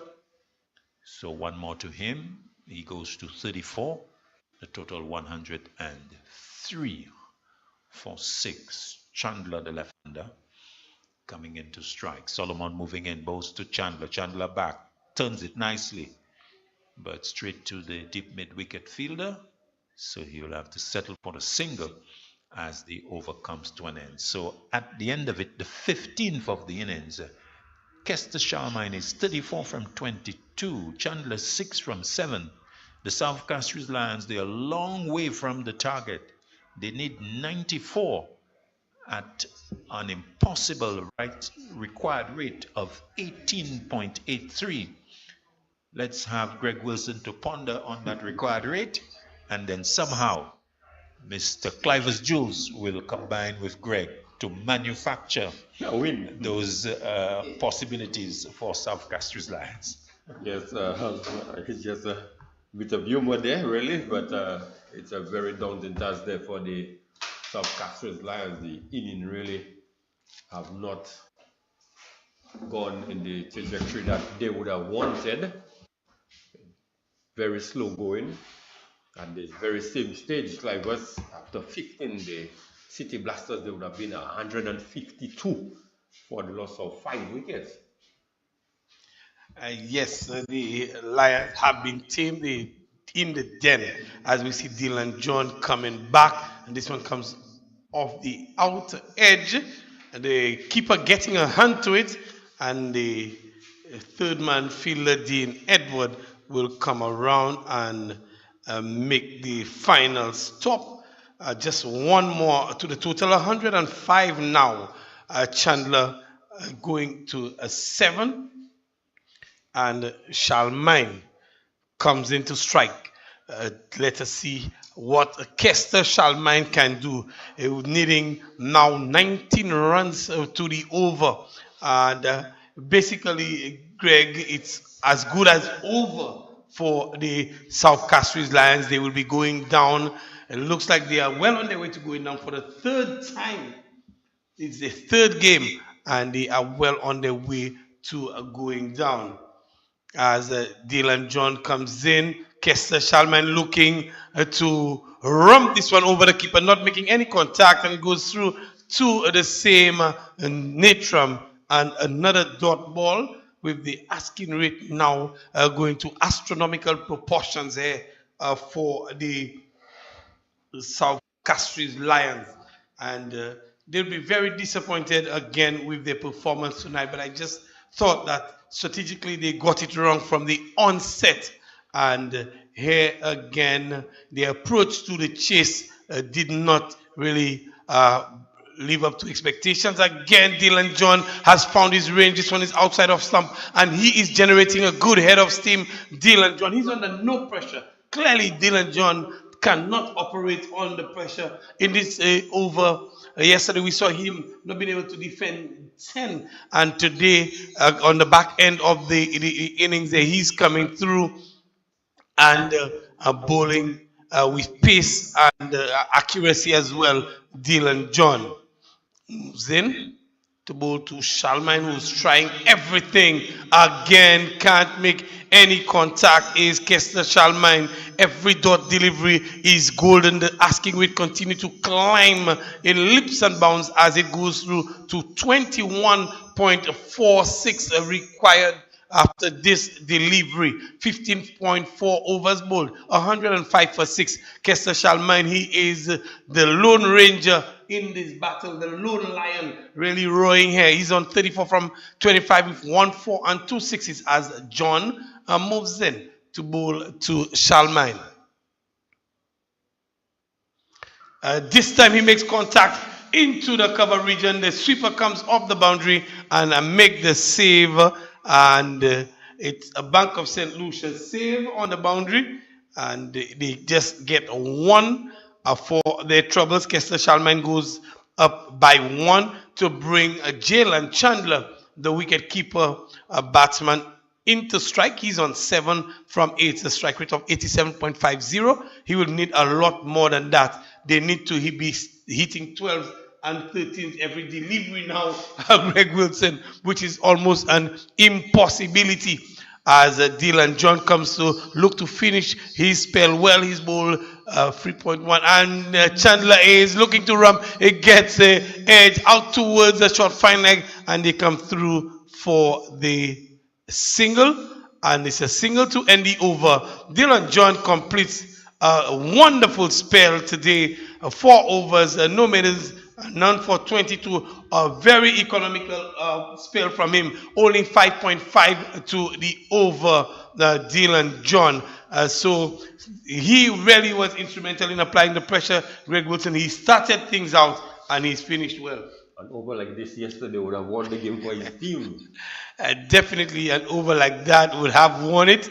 As we see, it looks like the return of Azai Antoine, and he too has had a wonderful night out for the Akels Holdings Inc. City Blasters. They have blasted their way into a position where they will not lose this game. It's really going to be too much of a comedy of errors for them to lose from here. I don't think it can happen, as we see Zai Antoine to bowl his third over, which is the 17th over of the match, and looking for the drive coming out of the inner portion of the bat is Chandler, and he comes through for one. The score moves on by 100-108. Antoine bowling 2.1 overs, 1 for 15. And now Antoine opts to go around the wicket. He has, you can see he's thinking, he's trying something else, he's really looking for blood there, Antoine. He's not just going to just bowl it through to a team end. He's looking for some excitement, and Kester is pulling, and he's pulling well out towards the mid wicket. The fielder comes off the boundary. They come through for one. He thought of the second one, and now the return comes in. The keeper does not collect cleanly, and the second one is on. But Jalen Chandler, he had anchored when really and truly there was a possibility of a second run. So again, South Castries Lions getting so many things wrong. Not even putting some pressure on the fielders between the wicket. I suspect they may be saying that it's a lost cause, so why bother? Kester Shalman still fighting. He's on 37 from 27 as Antoine comes in to bowl to him. Kester Shalman giving Zai Antoine the charge and not making any contact. That ball goes through to the wicketkeeper. 110 for 6. The score remains on 110 for 6. Yes, despite the fact that they are going to go down by a heavy defeat, but I think the captain, Kester Shalman, should look for that small milestone, at least try to get to 50 runs. Sydney should, it will do his confidence well, having taken a spanking when he bowled, to do his confidence well, and he gets this one in the air, and a well-judged catch there on the boundary rope. Kester Shalman just perishing on this occasion. Did not get enough of an elevation on this one, and it looks like Vernilius Gabriel who took that catch, and the 7th wicket goes down for the Lions. The 7th wicket going down. Zai Antoine is in amongst the wicket. He's getting his second wicket in the match. Kester Shalman just could not get the impetus that he wanted. Well judged catch by Vern Gabriel. And Daniel Jabatis is coming in to replace his keeper, who held out to Vern Gabriel on the long on boundary. Zai Antoine is bowling a really good spell as well. 2.4 overs, 2 for 17. No maidens in there, and still 88 runs required from 20 balls. The asking rate continue to climb here, Greg Wilson. Yes, Antoine, another player who has been having a good game. He had a good little cameo with the bats we saw yesterday in particular, and he has carried that form in today.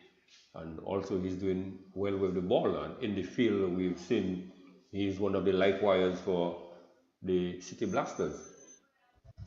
Certainly, as Antoine comes in to bowl to Jabatis, and Jabatis is getting a leading edge, and he will get off the mark here, leading edge out towards extra cover, short extra cover, and he will come through for a single. 1-1 for 7, 111 for 7, 16.5 overs.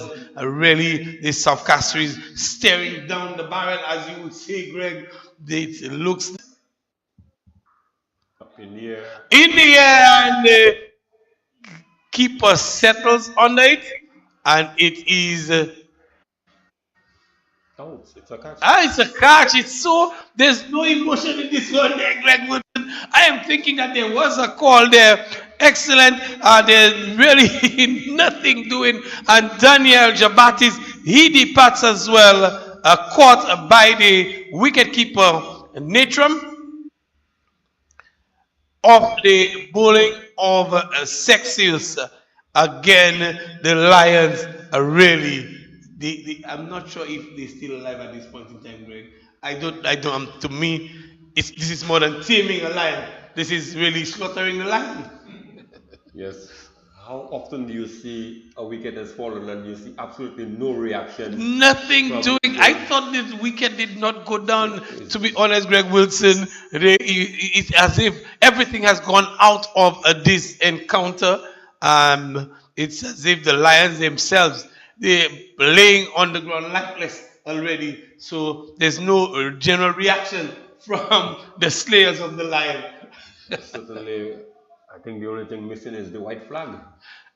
I think so. As we see Aaron Joseph coming in to replace Daniel Jabatis, Kimani Sexis. He's had a good night as well. Good returns for him. 2.1 overs, 2 for 16. Excellent return for Sexis as he bowls to Joseph. And Joseph is working this one past a diving backward square and in towards the boundary, but it will be stopped inside the boundary. They come through for 2 runs. Aaron Joseph off the mark, 113 for 8.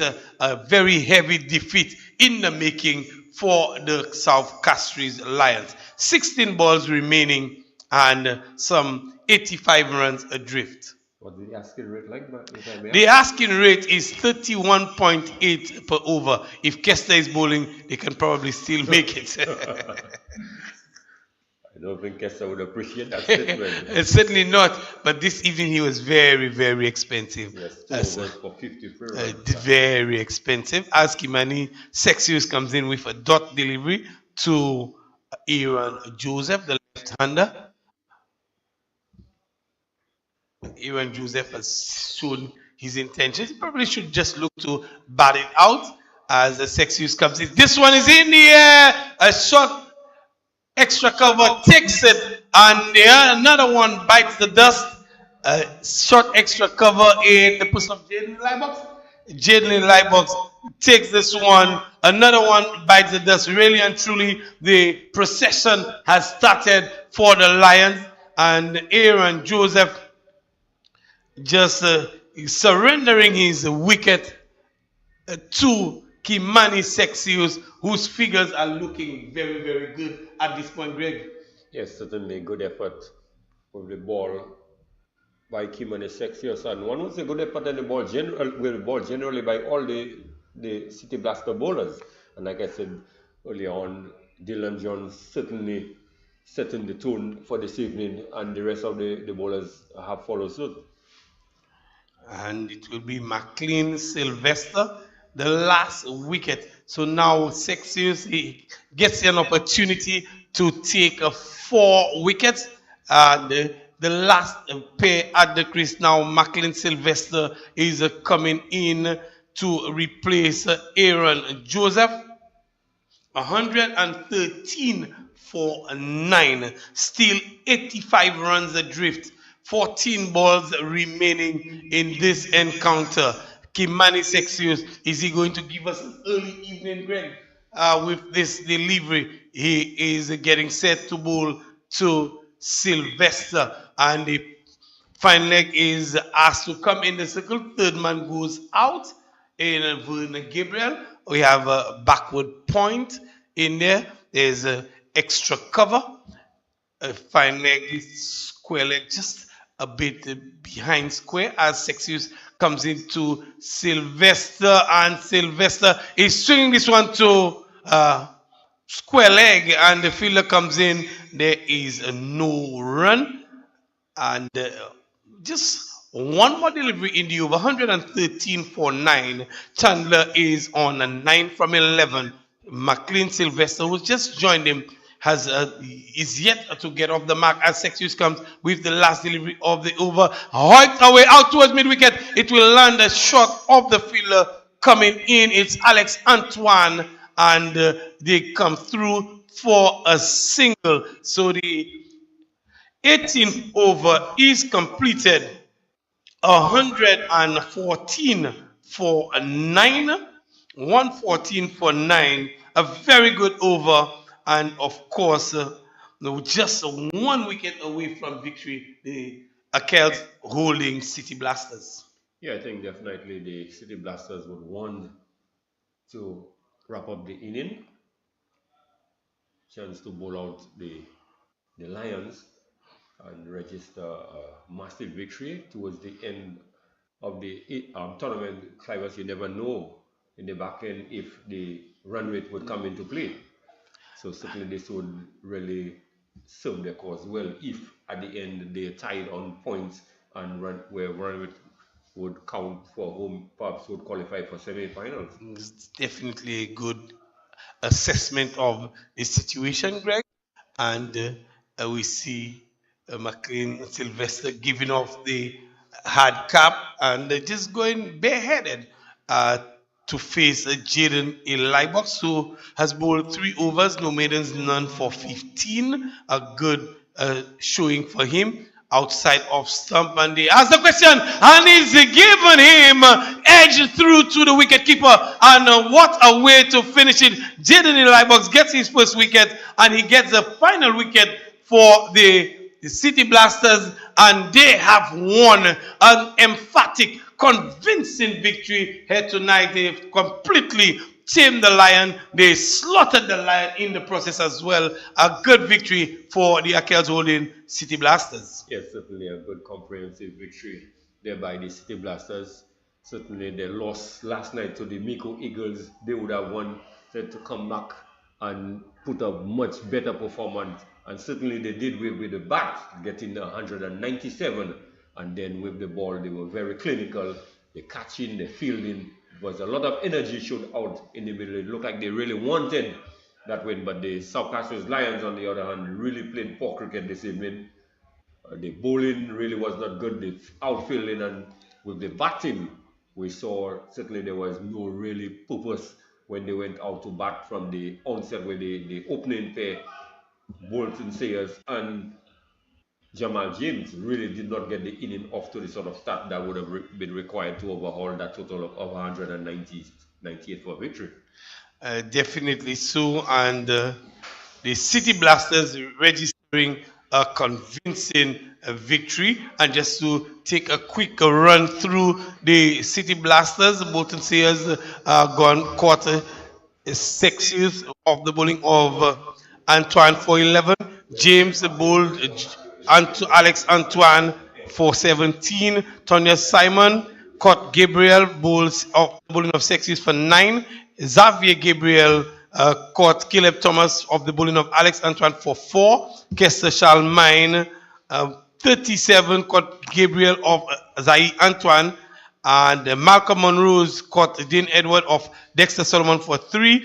Joshua Mann caught Jonal Eugene of Dexter Solomon for 7. Jalen Chandler not out on 9. Daniel Jabatis caught Stephen Natram of Kimani Sexius for 1. Aaron Joseph caught Eli Box of Sexius for 2. McLean Sylvester caught Natram of Eli Box for 1.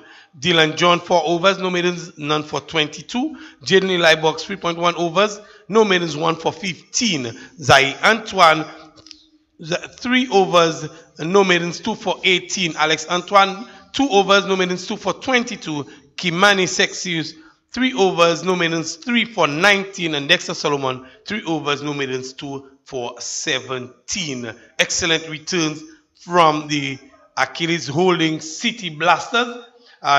Just to remind you that the KFC SPLT20 is on a break tomorrow and resumes on Wednesday.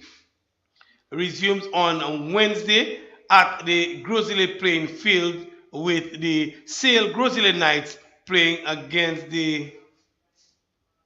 Am I reading correctly? No, I'm not reading correctly. The 18th is the Sale Grosile Knights taking on the Akels Holding Inc. City Blasters, and that's happening at the Grosile playing field.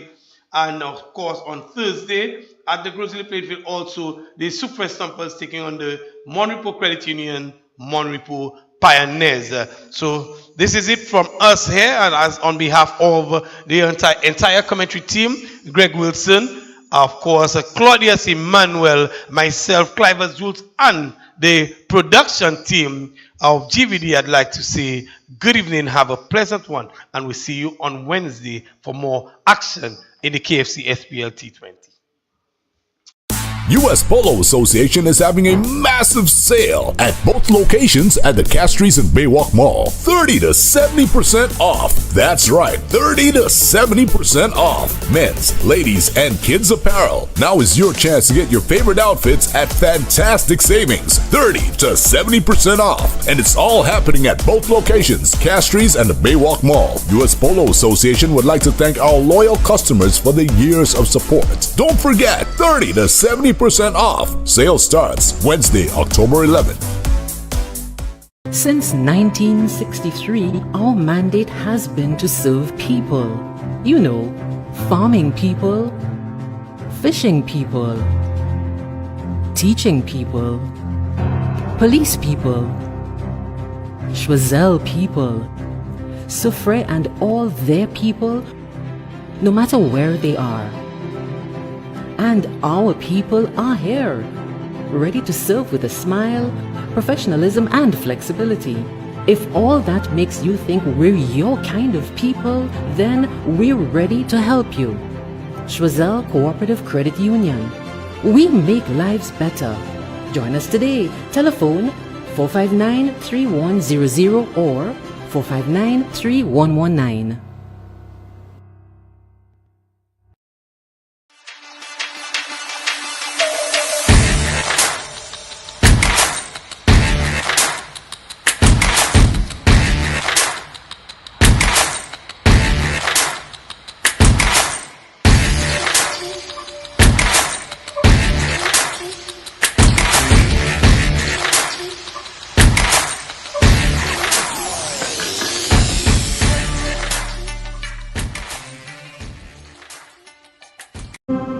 It's a new day.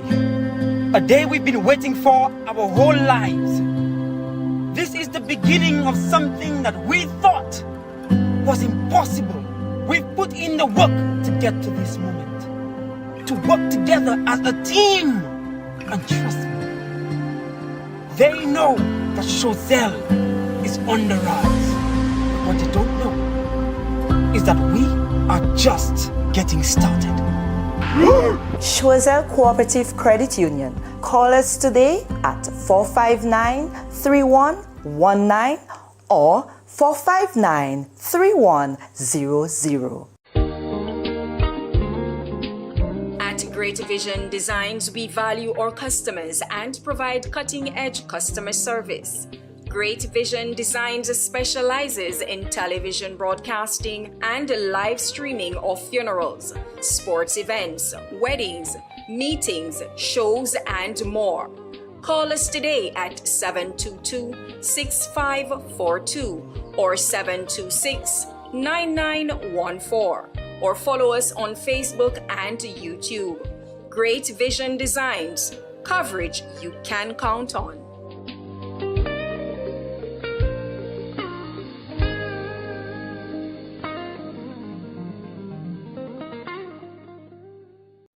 US Polo Association is having a massive sale at both locations at the Castries and Baywalk Mall. 30 to 70% off. That's right, 30 to 70% off. Men's, ladies, and kids apparel. Now is your chance to get your favorite outfits at fantastic savings. 30 to 70% off. And it's all happening at both locations, Castries and the Baywalk Mall. US Polo Association would like to thank our loyal customers for the years of support. Don't forget, 30 to 70% off. Sale starts Wednesday, October 11th. Since 1963, our mandate has been to serve people. You know, farming people, fishing people, teaching people, police people, Choiseul people, Soufriere and all their people, no matter where they are. And our people are here, ready to serve with a smile, professionalism and flexibility. If all that makes you think we're your kind of people, then we're ready to help you. Choiseul Cooperative Credit Union. We make lives better. Join us today. Telephone 459-3100 or 459-3119.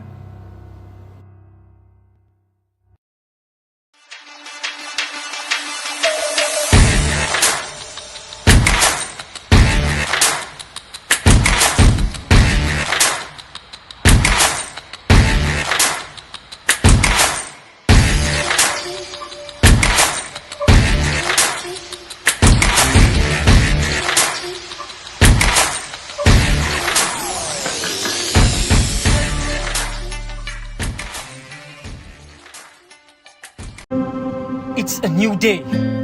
A day we've been waiting for our whole lives. This is the beginning of something that we thought was impossible. We've put in the work to get to this moment. To work together as a team. And trust me, they know that Chosel is on the rise. What they don't know is that we are just getting started. Choiseul Cooperative Credit Union. Call us today at 459-3119 or 459-3100. At Great Vision Designs, we value our customers and provide cutting-edge customer service. Great Vision Designs specializes in television broadcasting and live streaming of funerals, sports events, weddings, meetings, shows, and more. Call us today at 722-6542 or 726-9914 or follow us on Facebook and YouTube. Great Vision Designs, coverage you can count on.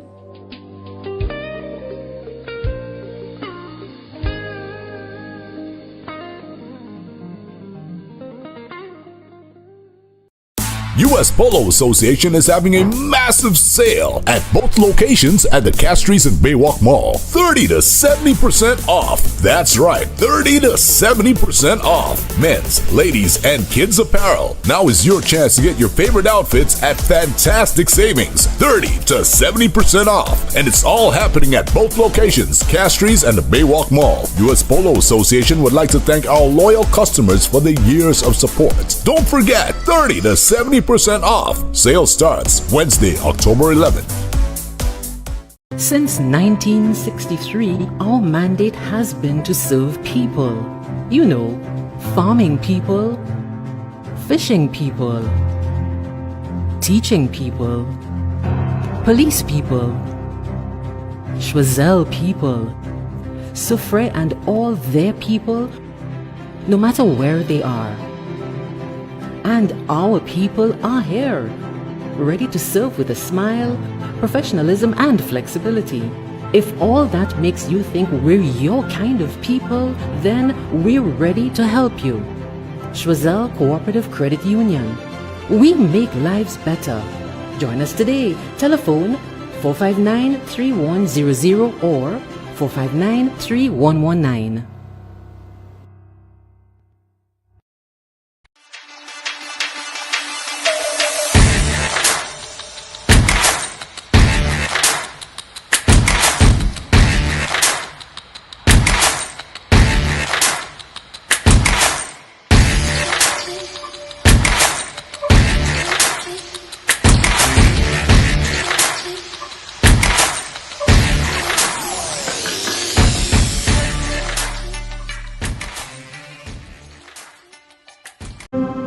It's a new day.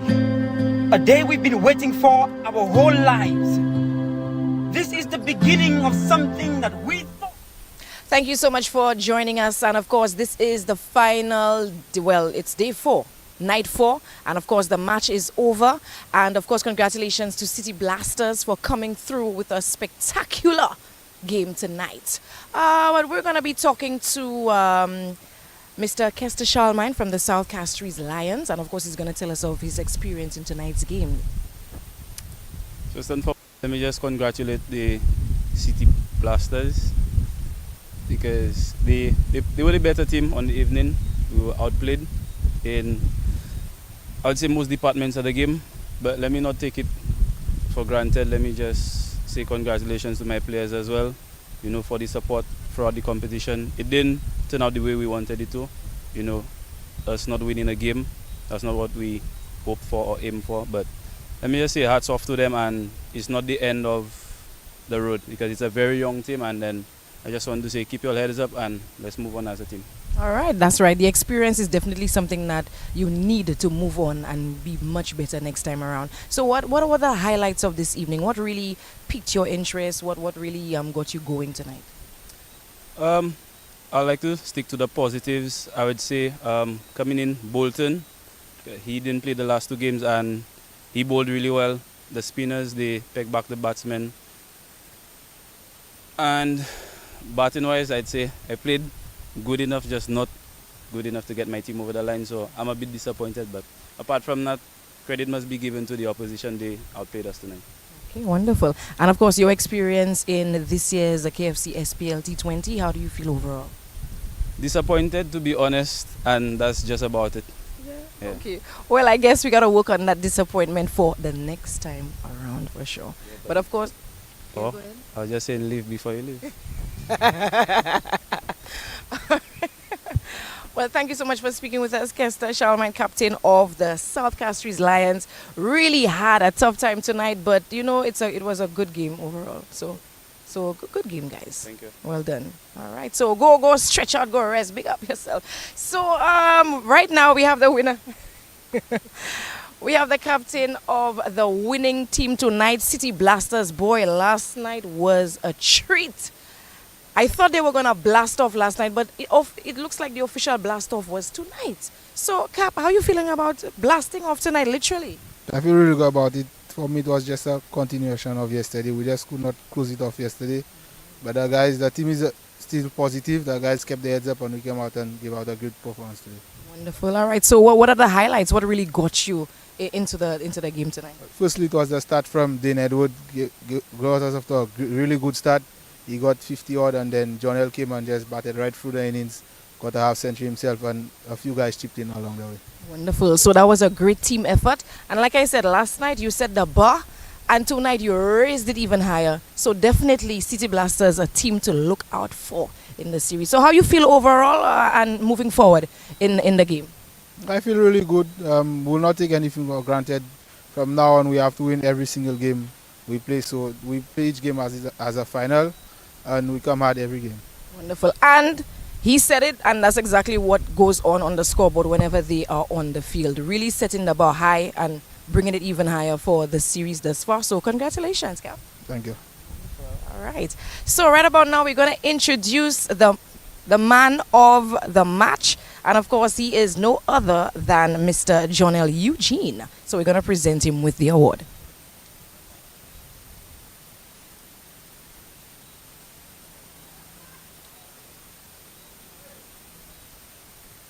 Wonderful. Jonel, how are you feeling about being the shining star tonight from the City Blasters, blasting all the way to the moon?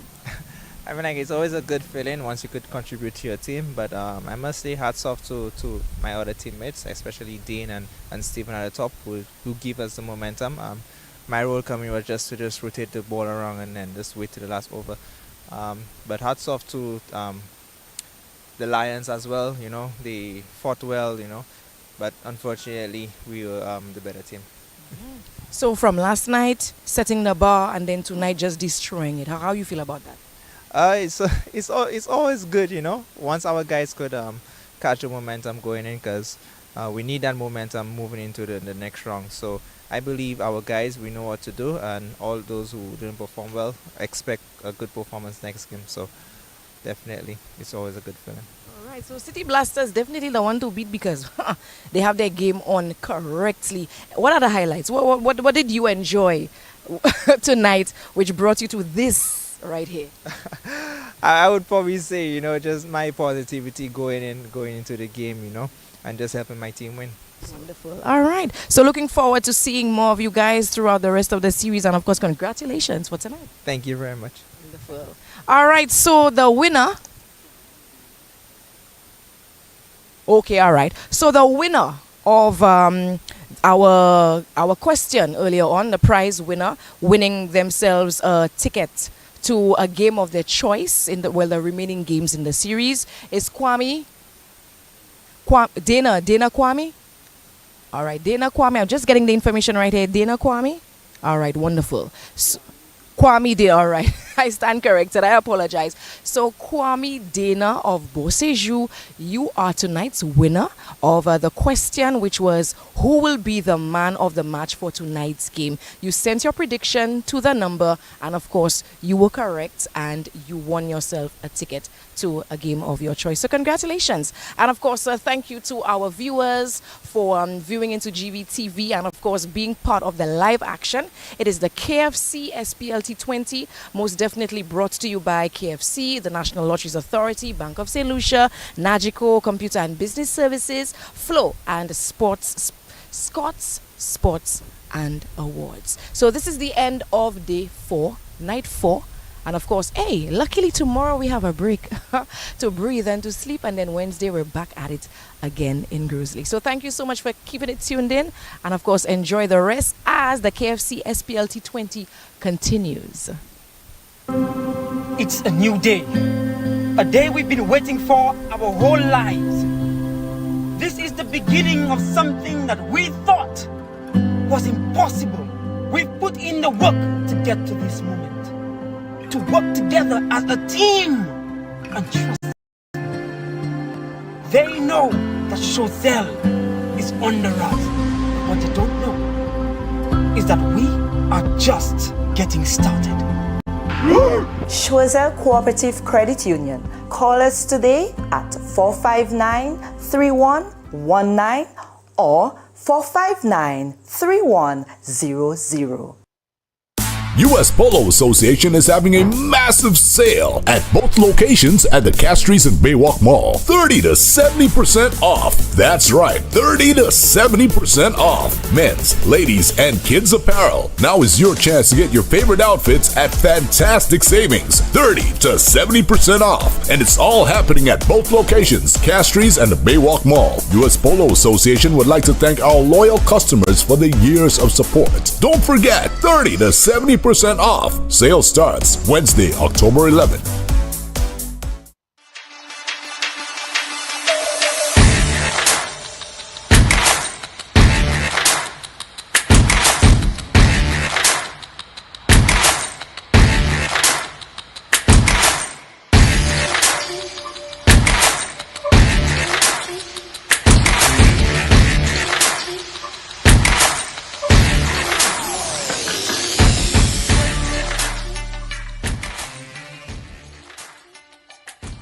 Why pay full price for your mobile when you can pay half? Just bundle your home internet and mobile services with Flow and save 50% on your mobile bill. That's money in your pockets every month. Plus now you get free YouTube and WhatsApp data. And you can share your plan with up to 3 other numbers. Upgrade now and get a free smartphone. Switch and keep your number. Learn more at discoverflow.co.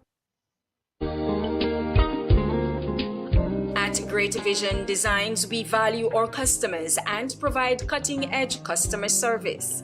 Great Vision Designs specializes in television broadcasting and live streaming of funerals, sports events, weddings, meetings, shows, and more. Call us today at 722-6542 or 726-9914. Or follow us on Facebook and YouTube. Great Vision Designs, coverage you can count on.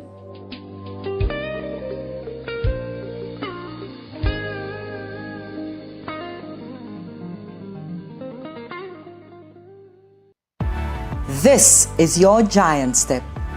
This is your game plan. This is your dream. This is your stability. And this is your Baka, with 2 locations which provide quality service from people you know and trust. This is your biggest fan. And this is your approval to a better life. Chosel Cooperative Credit Union. Contact us today for loans, savings plans, insurance, FIP, and the convenience of ATM, mobile, and online banking. At Chosel Cooperative Credit Union, we make lives better. Call us today at 459 3119 or 459 3100.